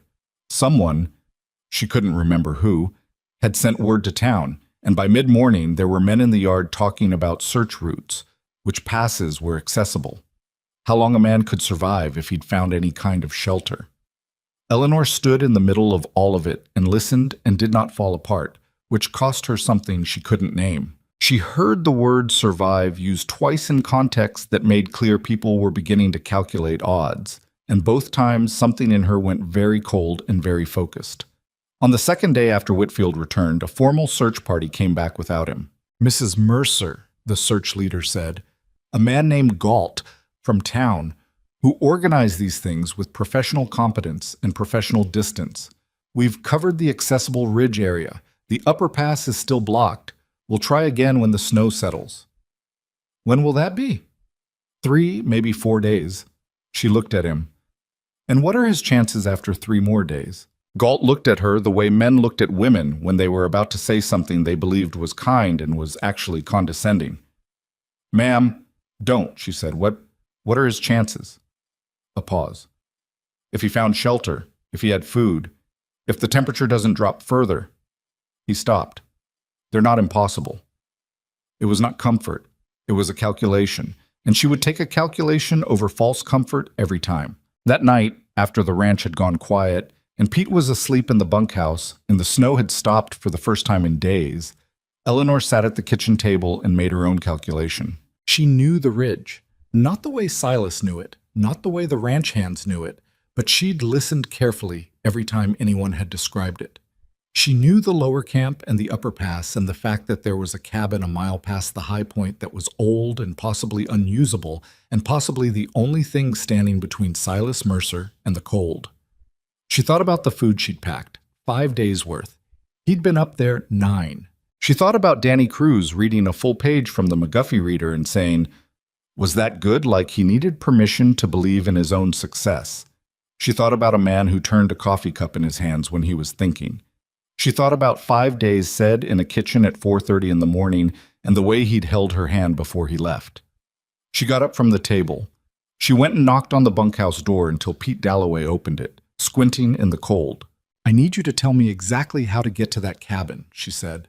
Pete looked at her, looked at the sky behind her, which was clear now, the stars very bright and very cold. Mrs. Mercer, Pete. He was quiet for a moment. You're not going to sleep until someone goes up there, he said. I'm not going to sleep. And if you won't tell me, I'll go without knowing, and that will be worse for everyone.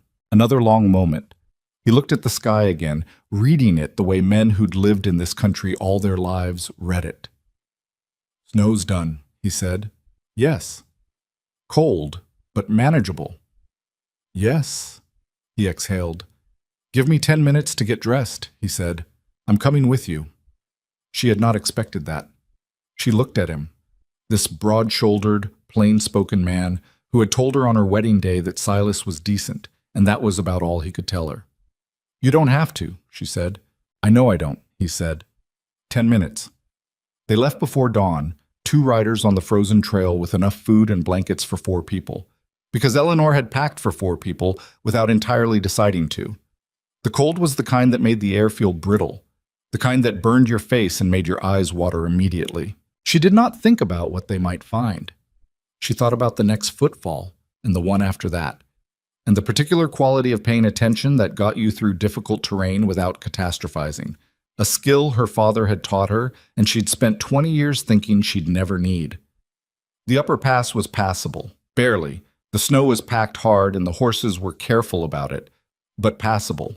They found the cabin exactly where Pete said it would be, a low structure of dark timber nearly buried in the drift, barely visible against the white. Eleanor dismounted before the horse had fully stopped. She reached the door and pushed it. It resisted, snow packed against the base, and she hit it with her shoulder and it gave and she went in. It was dark inside, cold, but not the same cold as outside. There had been a fire at some point. The smell of smoke was present, old and faint. She let her eyes adjust. He was in the back corner, wrapped in what appeared to be his coat and a saddle blanket, and possibly every piece of clothing he had with him. And he was alive. She could see the rise and fall, but he did not look like a man who had much left. Silas, she said. His eyes opened. Slowly, with the particular difficulty of a person who is very cold and very tired, and has been alone long enough that the presence of another person takes a moment to process. He looked at her. Eleanor, he said. His voice was rough and very quiet. Yes, she said. She was already moving toward him, pulling the blanket from the pack on her back. I've got you. Don't try to get up. How?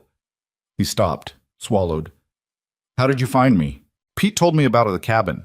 She was wrapping the blanket around him, assessing, hands, face, the signs she knew to look for. His fingers were cold but not the wrong color. His face was wind-burned and cracked. His lips were dry. He was exhausted in a way that went past physical. Can you feel your feet? Yes. A pause. They hurt. Good. That's good. Feeling is good. She heard Pete behind her taking stock of the space, and she heard the older man let out a breath that carried a long time's worth of held tension in it. Well, Pete said, after a moment. He looks like hell. Thank you, Pete, Silas said, with a thread of something that was almost dry humor, and Eleanor felt something release in her chest that she hadn't known was clenched. She reached into the pack and pulled out the food she'd brought. There's no water I can heat, she said, looking around the cabin. There's snow, Silas said. There's snow, she agreed. Pete was already at the door. She sat beside Silas in the back corner of the dark cabin while Pete melted snow outside. And she gave him food in small amounts the way she knew was right when a person had been without. And she didn't say anything for a while, and neither did he. Then he said quietly, "You came yourself." "Yes." "You didn't wait for the search party. The search party couldn't find you," she said. He was quiet. "You're going to tell me it was reckless," she said. "It was reckless," he said. "I know." "I'm not going to tell you not to do it again," he said. She looked at him in the low light. "Because you'd do it anyway," he said. "And because—" He stopped. Something in his face, even roughened by cold and days of isolation, carried an expression she had no word for but understood completely. "I'm glad you did." Outside, Pete had a fire started and snow melting in the camp pan. The sound of it reached them through the cabin wall, ordinary and domestic and entirely sufficient. Eleanor pulled the blanket closer around Silas's shoulders. Neither one of them said anything else for a while. There was nothing left to say that the being there hadn't already said.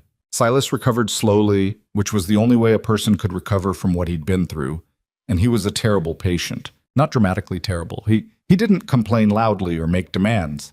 He was terrible in the quiet way that stubborn people are terrible when forced into stillness.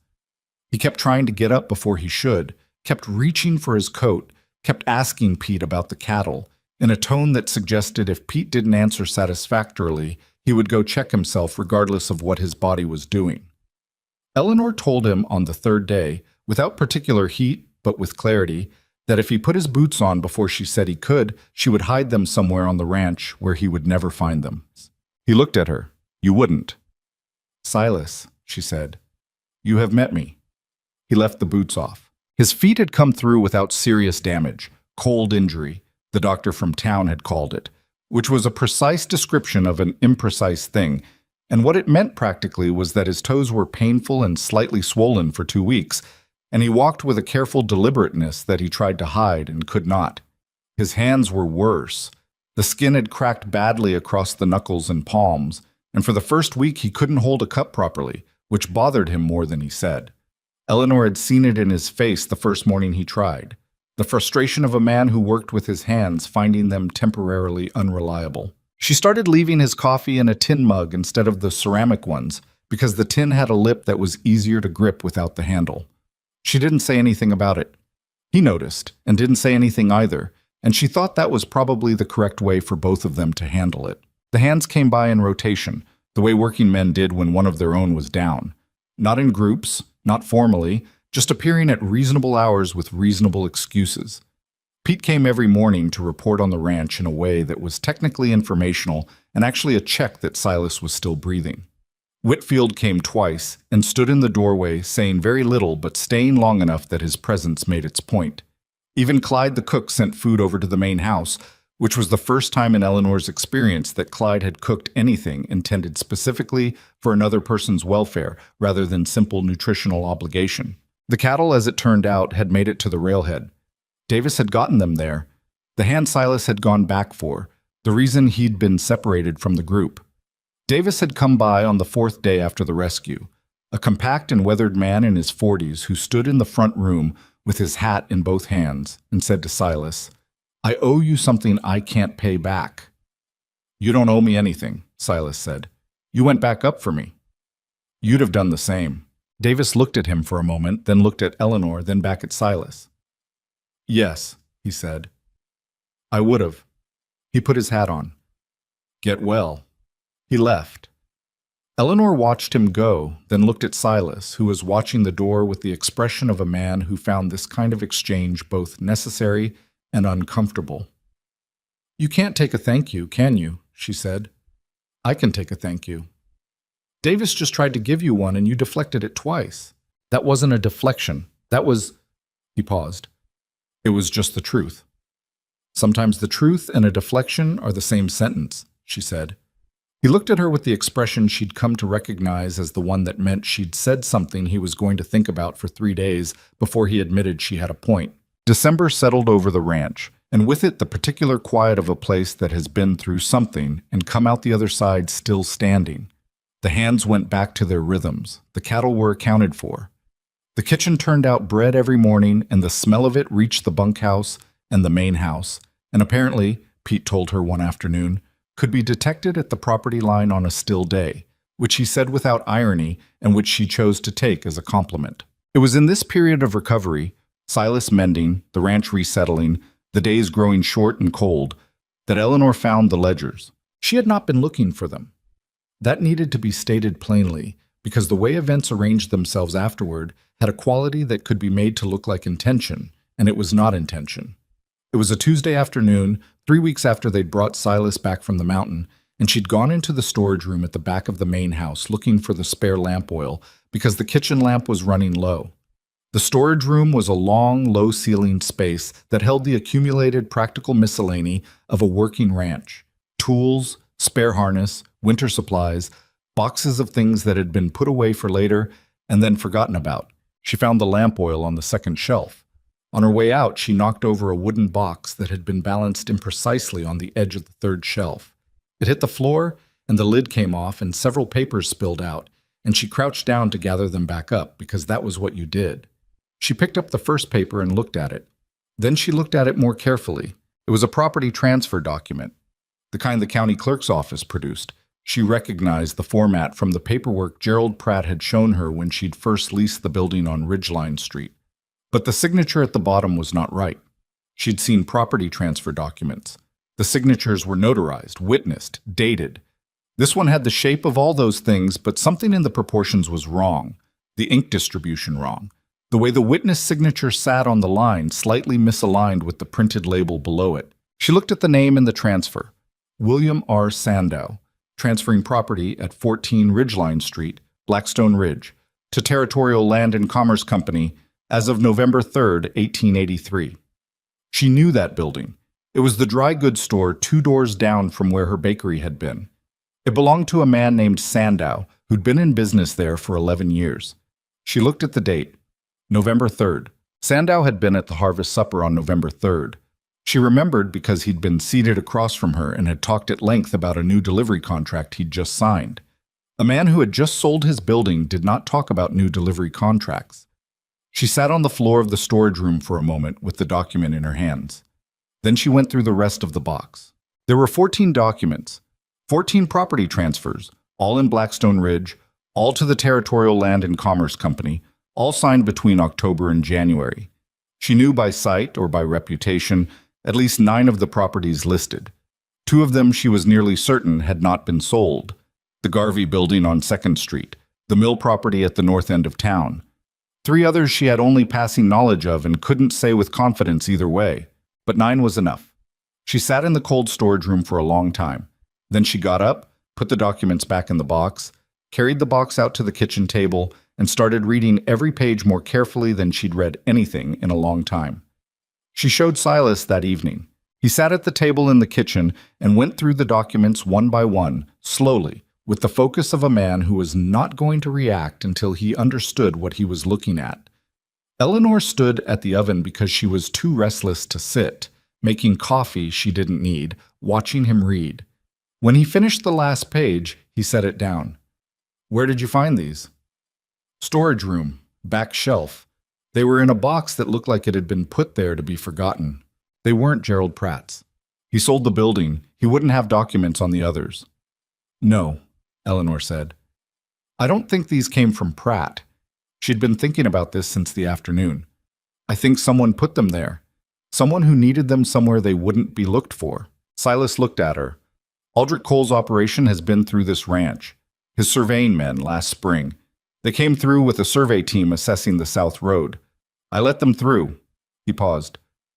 "One of them was in the main house for about an hour. I was out with the cattle." The silence that followed had a particular texture. "They used your property as a hiding place," she said, "until they needed them." She pulled out a chair and sat down. 14 transfers. 9 of them, I'm almost certain, are forged. These are people's businesses, Silas. Their land. If Cole has been filing these with the county, then people have been losing property they didn't sell. And they may not even know it yet. She spread her hands flat on the table. Or they know something is wrong and they can't prove it because they don't have what's in this box. He looked at the documents, looked at her. "This is dangerous," he said. "Shane, Cole has lawyers and connections in Denver. If we take this to the wrong person, then we take it to the right person. Which is who exactly? She'd been thinking about that too.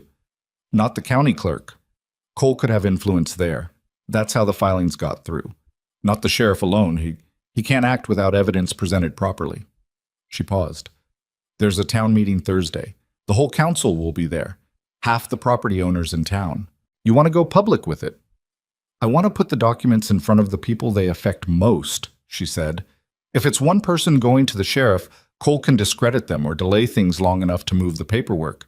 If it's 14 property owners looking at forged signatures with their names on them in front of the whole town, she stopped. He can't discredit 14 people at once. Silas was quiet for a long moment. He turned his coffee cup in his hands, the gesture she knew by now, and looked at the table. You'd be the one presenting it, he said. Yes. Cole has money and he has people. If this goes wrong, then it goes wrong, she said. But people have been losing what they built. She heard her own voice go quiet and certain in a way that was separate from feeling. I know what that's like. He looked at her steadily for a long time. I'm coming with you, he said. I know you are, she said. Thursday came in gray and bitterly cold, the kind of January day that drove people inside and kept them there. The town meeting was held in the Blackstone Ridge Grange Hall, a wide-framed building on the west end of Ridgeline Street that smelled of sawdust and old wood smoke and the accumulated traces of every gathering it had ever hosted. It held roughly 60 people when full. By 7 in the evening, it held close to 70, which meant people were standing against the back wall, and the air inside was thick with body heat and the general restlessness of a crowd that had been told something was on the agenda without being told exactly what. Eleanor arrived with Silas and Pete Dalloway. She was carrying the box. She dressed carefully, which she acknowledged to herself was probably not rational, but felt necessary anyway. Not formally. She didn't own anything formal, but cleanly, with her hair done properly, rather than tucked back in the working arrangement she wore every day. She was not sure exactly what she was doing, only that she was going to stand in front of these people and say something that mattered, and she wanted her appearance to communicate that she knew it mattered. Aldrich Cole was already there. She'd expected that. He was a heavy-set man in his late 50s, with the clothes and posture of someone who had spent decades being the most important person in whatever room he entered. He was seated near the front, talking to two men she didn't recognize, and he glanced at Eleanor when she came in with the look of a man who had filed her in a category and didn't anticipate revising it. Council Chairman Reed Albright called the meeting to order at 7:15 with a gavel that needed more force than he gave it, then tried again. The crowd settled into a modified version of quiet. There was routine business first: water rights on the North Creek, a road repair assessment, a complaint about noise from the freight yard that had been on the agenda for 2 months and would probably be there for 2 more. Eleanor waded through all of it. Beside her, Silas was still, which was the state he defaulted to when he was paying close attention. Any other business? Albright said, with the tone of a man who expected the answer to be no. Eleanor stood up. The box was in her hands. She walked to the front of the room without hurrying, because hurrying communicated panic, and she was not panicking. She was the most afraid she had been since she'd pushed open the door of the mountain cabin, and she moved through the fear the same way she'd moved through that, by focusing on the next specific thing instead of the whole of what was in front of her. Mrs. Mercer, Albright said, mildly surprised. I need a few minutes, she said. Please. He looked at her, looked at the box, looked at the room. Something in her manner communicated enough that he sat back and gestured. She set the box on the table where the council sat and took out the first document. This is a property transfer, she said. She kept her voice level and projected it clearly, the way you learn to do in a large room. It's dated November 3rd of last year, and it transfers the property at 14 Ridgeline Street from William Sandow to the Territorial Land and Commerce Company. She heard movement in the crowd. She didn't look for Cole. Mr. Sandow, she said, are you here tonight? A pause. Then, from the middle of the room, I'm here. Did you sell your building in November? The silence that followed had weight. I did not, Sandow said. She put the document down and picked up the next one. She went through them methodically. She didn't editorialize, didn't raise her voice, didn't look at Cole. She simply read the name on each document and asked the question, and the people whose names appeared answered it, one by one, from various places in the room. She didn't have all 14 confirmed. 3 names were not represented in the hall that evening. But she had 9 people who stood or spoke from their seats and said, in one form or another, that they had not signed what their names said they had signed. By the 7th document, the room had the particular quality of a space where something has shifted irrevocably. A low undercurrent of voices, a physical repositioning of people in their seats, the way attention changes texture when it goes from interested to activated. Cole stood up when she reached the 8th document. "I'd like to say something," he said. He had a voice that had been trained for rooms, authoritative, controlled, the voice of a man who expected it to settle things. "You'll have your turn," Albright said, which surprised Eleanor slightly. She didn't look away from the document. "This is highly irregular," Cole said. "This woman has no legal standing to present these—" "Mr. Cole." Albright's voice had found some authority it hadn't had earlier in the evening. "Sit down." A pause that stretched long enough to mean something. Then Cole sat. Eleanor put down the 8th document and picked up the 9th. When she was done, she looked up at the room. "I found these documents on my property," she said. "I don't know how they got there. I know what they say, and I know what the people whose names are on them have told this room tonight." She paused. "I'm not a lawyer. I'm not the sheriff. What I am is someone who had her own building sold out from under her and who spent a long time thinking it was just bad luck." She looked at the box, then back at the room. It might not have been. She picked up the box and stepped back from the table. The room erupted. Not violently. There was no single dramatic moment. It was more like a pressure that had been building, releasing all at once. Conversations breaking out everywhere simultaneously. People turning to each other. Sandow pushing forward toward the council table. 2 other men she didn't recognize following closely behind. Cole was on his feet again, but the men he'd been talking to earlier had moved slightly away from him, which was the specific kind of physical distancing that happened when a person's proximity became a liability. Silas appeared at Eleanor's elbow. He said nothing. He just stood beside her in the way that he had, which was enough. Pete Dalloway, behind them both, said under his breath, "Well, that went about as expected." "Was that good or bad?" Eleanor said. "I genuinely have no idea," Pete said, "but I don't think he's walking out of here the same way he walked in." He was right about that. Cole left before the meeting formally adjourned. He left with his 2 companions and without speaking to the council, which everyone present understood to mean something even if they couldn't have articulated exactly what. The sheriff, a quiet, careful man named Broder, who had been listening from the back wall the entire time, came forward as Cole's departure cleared space, and he and Albright and 3 of the property owners gathered around the council table and began talking in the low, focused voices of people who have just received information that changes their immediate plans. Eleanor stood to the side and watched it happen. She was shaking slightly, which she was aware of and which she hoped was not visible. It wasn't the dramatic aftermath she might have imagined, if she'd imagined it at all. It was just people in a cold hall on a January night, rearranging their understanding of the last several months, talking fast and seriously about what came next. Vera Hollis materialized beside her at some point. "You knew the Sandow transfer was forged," Vera said. It was not a question. "I was fairly sure." "How?" "He talked about a new delivery contract at the Harvest Supper. On the same day the document says he transferred his building. A man who just sold his property doesn't take on new contracts." Vera looked at her with an expression Eleanor hadn't seen from her before. "You noticed that and held it." "I didn't know I was holding it until I saw the document," Eleanor said. Then it fit. Vera was quiet for a moment. "Agnes Pruitt is going to have a terrible time with this," she said. Eleanor looked at her. "She'll have to completely revise her opinion of you," Vera said. "It'll take her months. The effort will be visible." It was the most obliquely warm thing Vera had ever said to her. Eleanor recognized it as such. "I'm devastated for her," Eleanor said. Something that was unmistakably a smile crossed Vera Hollis's face, brief and genuine, before she rearranged it back into its normal configuration.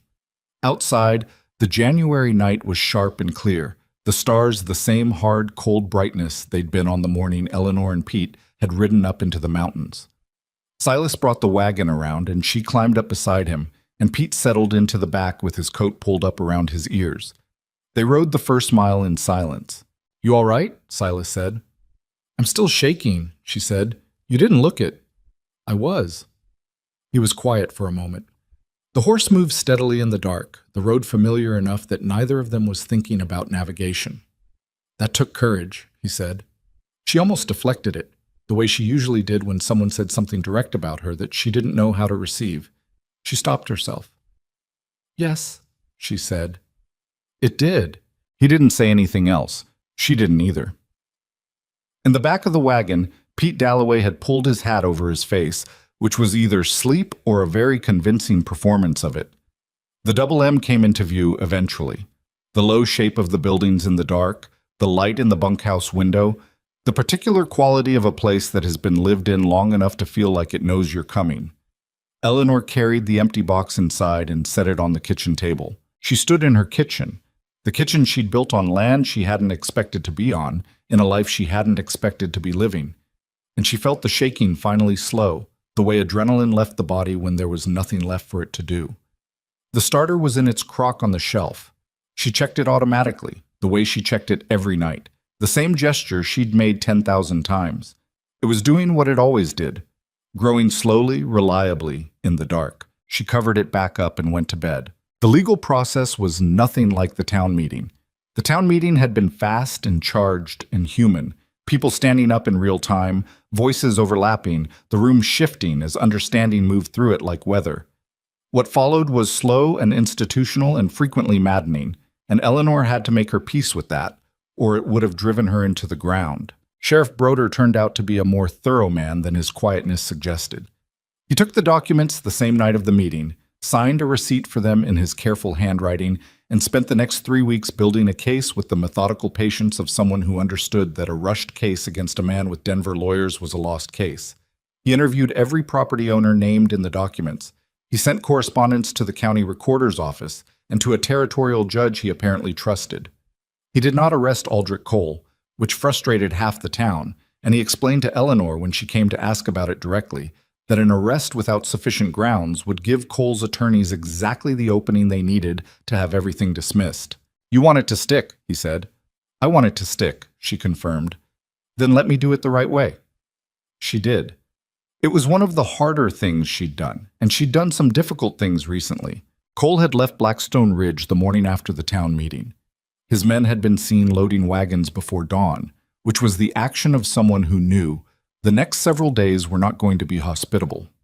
He'd gone back to Denver, and for a period of about 6 weeks, it appeared to half the town that he had simply escaped, that the distance and the lawyers and the machinery of money would absorb what had happened in the Grange Hall and reduce it to nothing. Eleanor didn't believe that.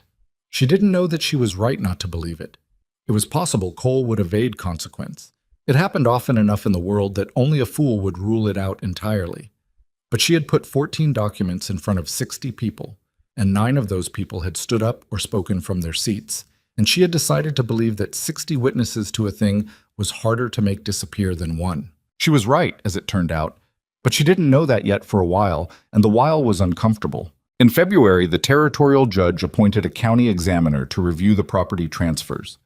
The examiner was a small, precise man from Colorado Springs who arrived with a leather satchel and an expression of professional neutrality and spent 11 days in Blackstone Ridge going through records.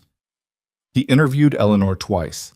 He interviewed Sandow and 4 other property owners, and the county clerk and 2 people she didn't recognize who had arrived from Denver and conducted their business without explaining themselves to anyone. On the 11th day, he left without announcing his conclusions, which was apparently standard procedure and which Eleanor found deeply frustrating. The conclusions arrived 5 weeks later in the form of a document sent to Sheriff Broder, who sent word to Eleanor, who came to the sheriff's office on a cold Tuesday morning in late March and read it, standing at his desk because she couldn't make herself sit down. 11 of the 14 transfers had been determined fraudulent. The remaining 3 were under continued review. Aldrich Cole had been formally charged with fraud and forgery under territorial law. 2 of his associates had been charged as well. The properties were to be restored to their lawful owners pending the completion of the legal process, which the document noted could take an additional several months. She read it twice. 11, she said. 11 confirmed, Broder said. Likely more when the review finishes. She set the document down on his desk. Her hands were steady, which surprised her slightly. "My building," she said. The one on Ridgeline Street. Is in the 11, Broder said. She nodded.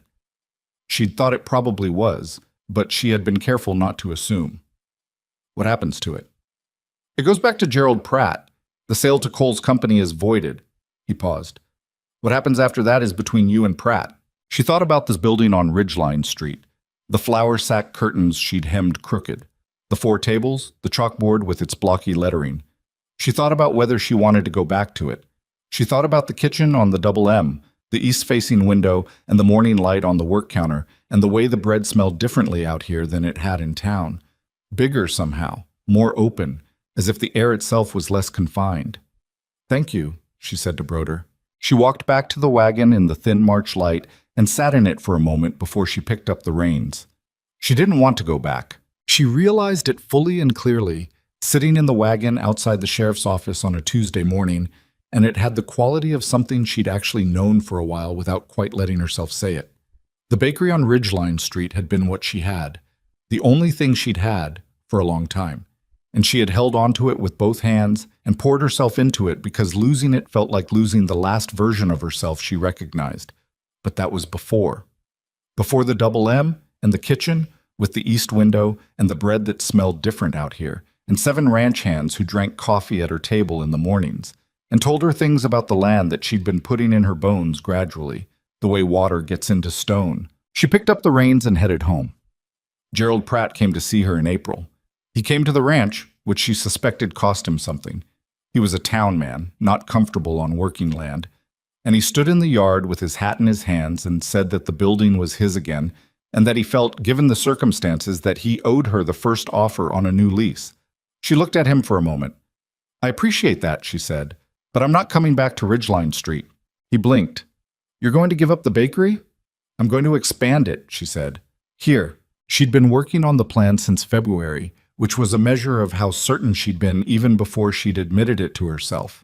The storage building was already functioning as a proper kitchen. What she'd been turning over was the question of what came next. Whether the next thing was simply personal production, bread for the ranch, and a few regular orders from people in town who'd been asking, or whether it was something larger. She talked to Silas about it one evening, laid it out the way she laid most things out, directly, without softening the rough edges. I want to build a proper room off the kitchen, she said. Tables. Not many. Maybe 6. For the hands who want somewhere better than the bunkhouse to eat. And for travelers coming off the South Road. We're the first working property they hit after the Ridge Pass. They're going to be cold and hungry. Silas had looked at the kitchen building and then at her. That's not a bakery anymore. That's a cookhouse. It's both, she said. I know bread. I'll learn the rest. Clyde's not going to love this. Clyde is tired, she said. I've watched him. He's been doing it too long and he doesn't enjoy it anymore. He can stay on and help, or he can have less to do. Either way, I'm not taking his job. I'm building something next to it. Silas turned the matter over in the way he turned things over, slowly, without rushing to a position. What do you need from me? Lumber and labor to build the room. I'll cover the rest. With what? I have savings, she said. Not all of it went into the original bakery. He looked at her. How long have you had this figured out? Long enough, she said. He almost smiled. All right. The room went up in May, when the ground was soft enough to work properly, and the weather had decided to behave. It was not a beautiful room. It was a practical room, board-framed and solid, with 6 tables and a stone fireplace on the north wall, and 2 windows on the south side that let in the afternoon light. Eleanor hung curtains from proper fabric this time, though she still hemmed them herself, and they still came out slightly uneven, which she had accepted was simply a fact about her and hemming.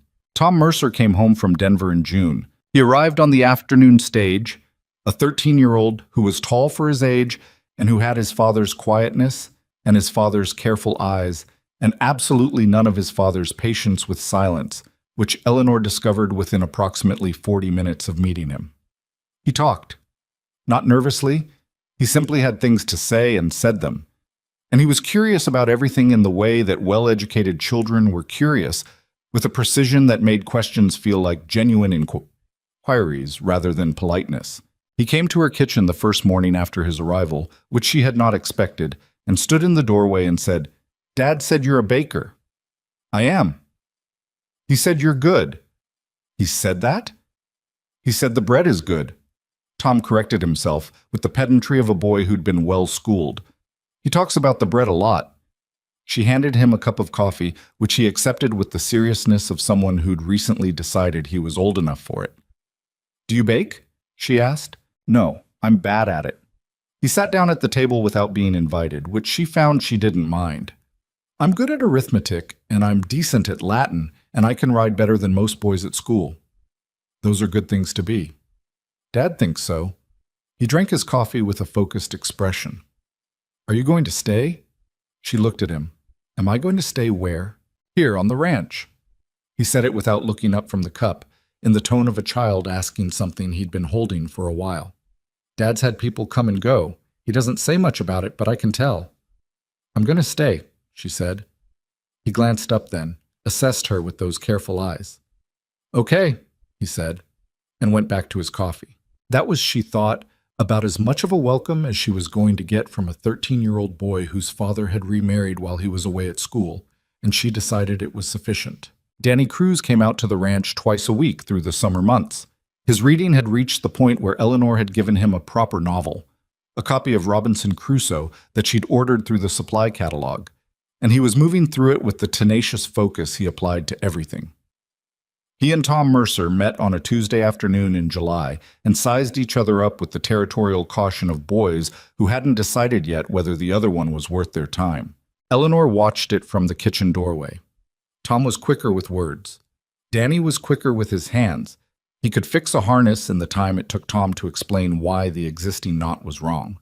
By the end of the afternoon, they were behind the barn arguing about something with the comfortable energy of two people who'd found their respective grounds and decided the other one was interesting enough to push against. She went back to the bread. Some things arranged themselves.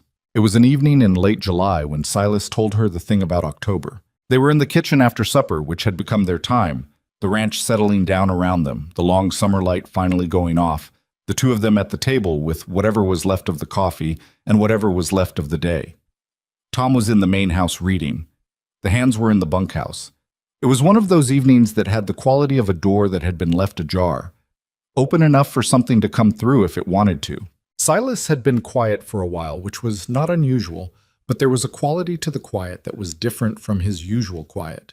She'd learned to read the difference. I want to tell you something, he said. She looked at him. When I came into the bakery in October, he said. The first time. I remember. It wasn't for the coffee. He turned the cup in his hands once, then set it down and left it there.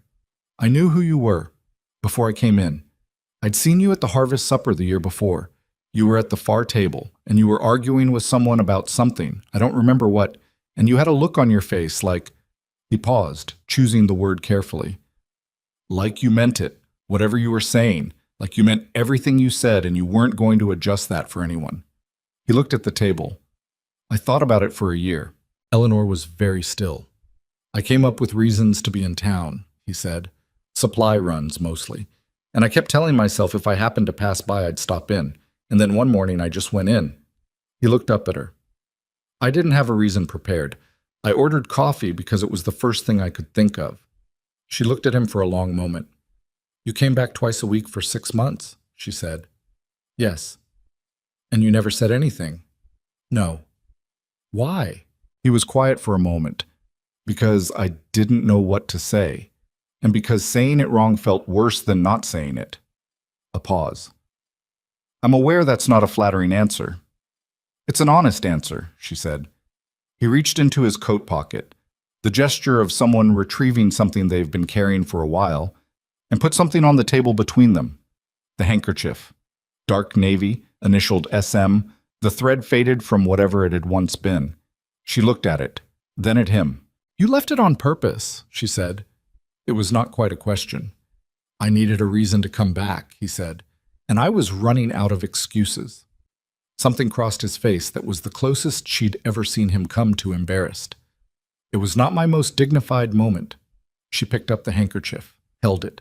She thought about the windowsill above the stairs where she'd kept it for 2 weeks, walking past it every night and every morning and telling herself she wasn't attaching meaning to it.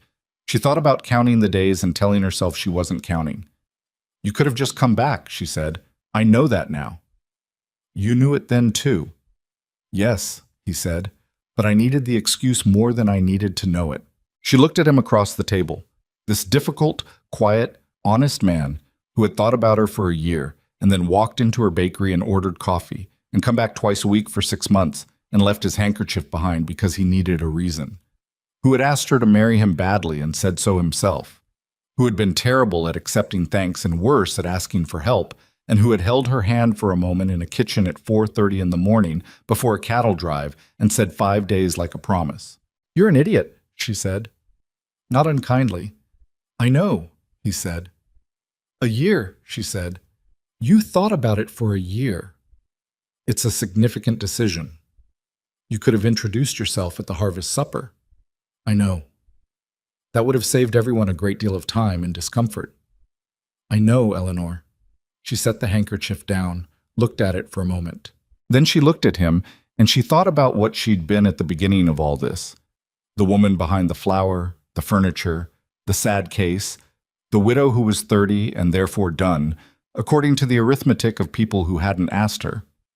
She thought about $12 and shaking hands and a cast-iron oven that burned the bread slightly on the bottom. She thought about fear that she'd spent 4 years calling stubbornness because stubbornness was easier to live with. She thought about what it meant that she'd survived all of it, not transformed by it. She was not a different person than she'd been.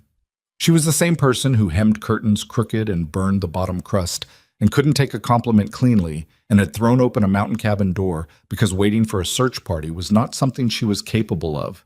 The same person, just more of herself. More certain of the shape of herself, the way you got more certain of a road the more times you walked it. You know what I think, she said. What? I think the next time you spend a year thinking about something, you should spend 11 months less on it. He looked at her. Tell me sooner, she said. Whatever it is. The things you turn over in that head of yours for months before you say them. Say them earlier. I can take it. I'll try, he said. That's all I'm asking. That's all I'm... He picked up the handkerchief from the table and held it for a moment, and then he reached across and put it in her hand, and she understood that this was him keeping it said, not taking it back, not treating the conversation as finished and therefore filed away. He was giving her the evidence of it to hold. She folded it once and put it in her apron pocket. Outside, the summer dark had come down fully, the sky above the Colorado plain thick with stars.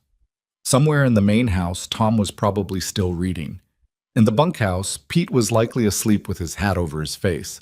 On the south road, the first autumn travelers were probably already coming down from the ridge pass, cold and hungry, not yet knowing that there was a kitchen at the first ranch off the high country road where the bread came out every morning and the coffee was strong and the welcome was unspectacular and genuine. The dining room opened in September, not with a ceremony.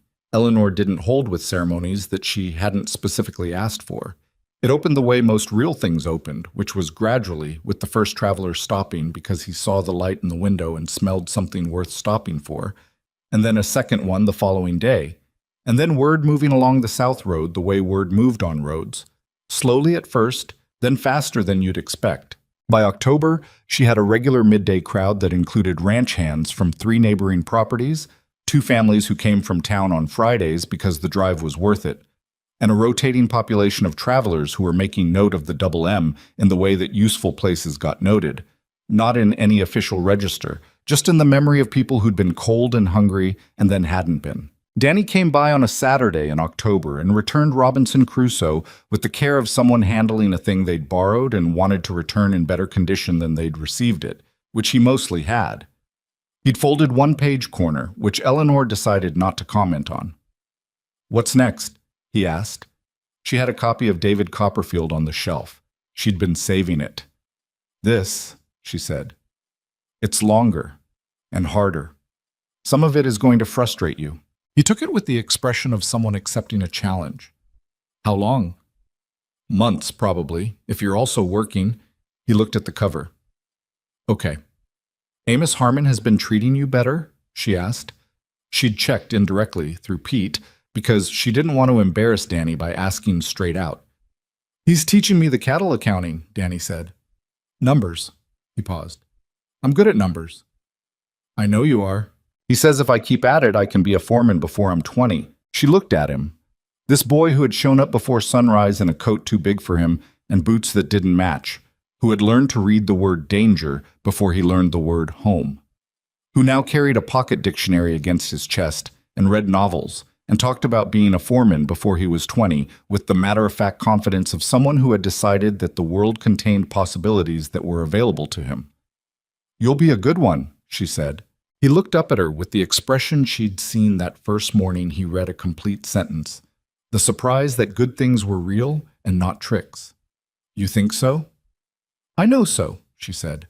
He put the book under his arm and went back to the Harmon Ranch, and Eleanor watched him go from the kitchen doorway, and she thought about what it actually meant to change a life. Not dramatically, not in a single moment, but in the slow accumulated way of showing up before sunrise and being there when someone small and overlooked needed someone to pay attention. Nobody became who they were in a single moment. That was the thing nobody told you, and maybe the most important thing. James's death had not made her who she was. The bakery had not made her who she was. The mountain and the town meeting and the decision to say yes on a Thursday morning, none of these alone made her who she was. It was all of it, each thing pressing on the next, the ordinary and the unbearable and the quietly good, all of it running together the way the creek ran in spring, too much water to see where any single drop had come from. She was not who she'd been. She was not who she'd planned to be. She was something she'd built from available materials in conditions she hadn't chosen, and it was imperfect and specifically hers, and she had stopped apologizing for the rough edges. Agnes Pruitt came by the ranch in November. It was a Friday, which was one of the days the dining room filled up with families from town, and Mrs. Pruitt arrived in the company of Frances Collier, who Eleanor now knew was the voice she'd heard through the storeroom wall all those months ago. They came in with the slightly stiff posture of women who had prepared themselves to be gracious about something they hadn't entirely expected to admire. Eleanor showed them to a table. She did not mention the storeroom. She did not mention part of the furniture or someone younger or any of the other things she had folded up and put away a long time ago. She brought bread and coffee and a plate of the apple hand pies she'd started making again now that the kitchen had the space for them, and she treated Agnes Pruitt exactly as she'd always treated her, with the particular neutral courtesy of a woman who provided a service and declined to perform warmth she didn't feel. Mrs. Pruitt ate the bread without commenting on the bottom crust.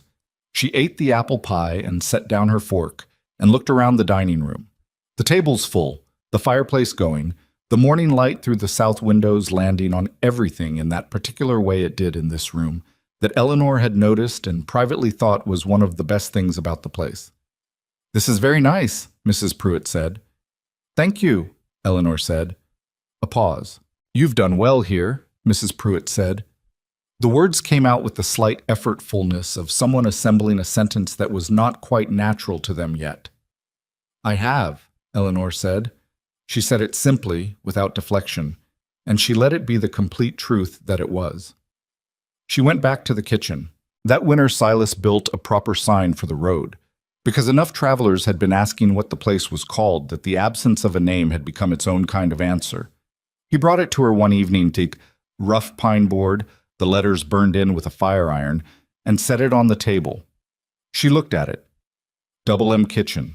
Eleanor Mercer. She ran her finger over the letters. "You put my name on it," she said. "It's your kitchen," he said. She looked at the sign for a long moment. There was something almost unbearably straightforward about it. No flourish, no sentiment, just a fact.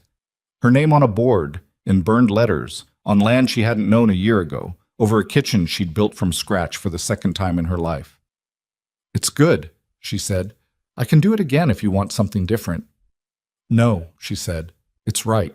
They put it up on the South Road the following Saturday, Silas and Pete digging the post hole in the frozen ground, while Eleanor stood to the side and told them it was crooked, which it was slightly, and which neither of them fully corrected despite her instructions. She left it slightly crooked. It was visible from the road. It said what it needed to say. That was enough.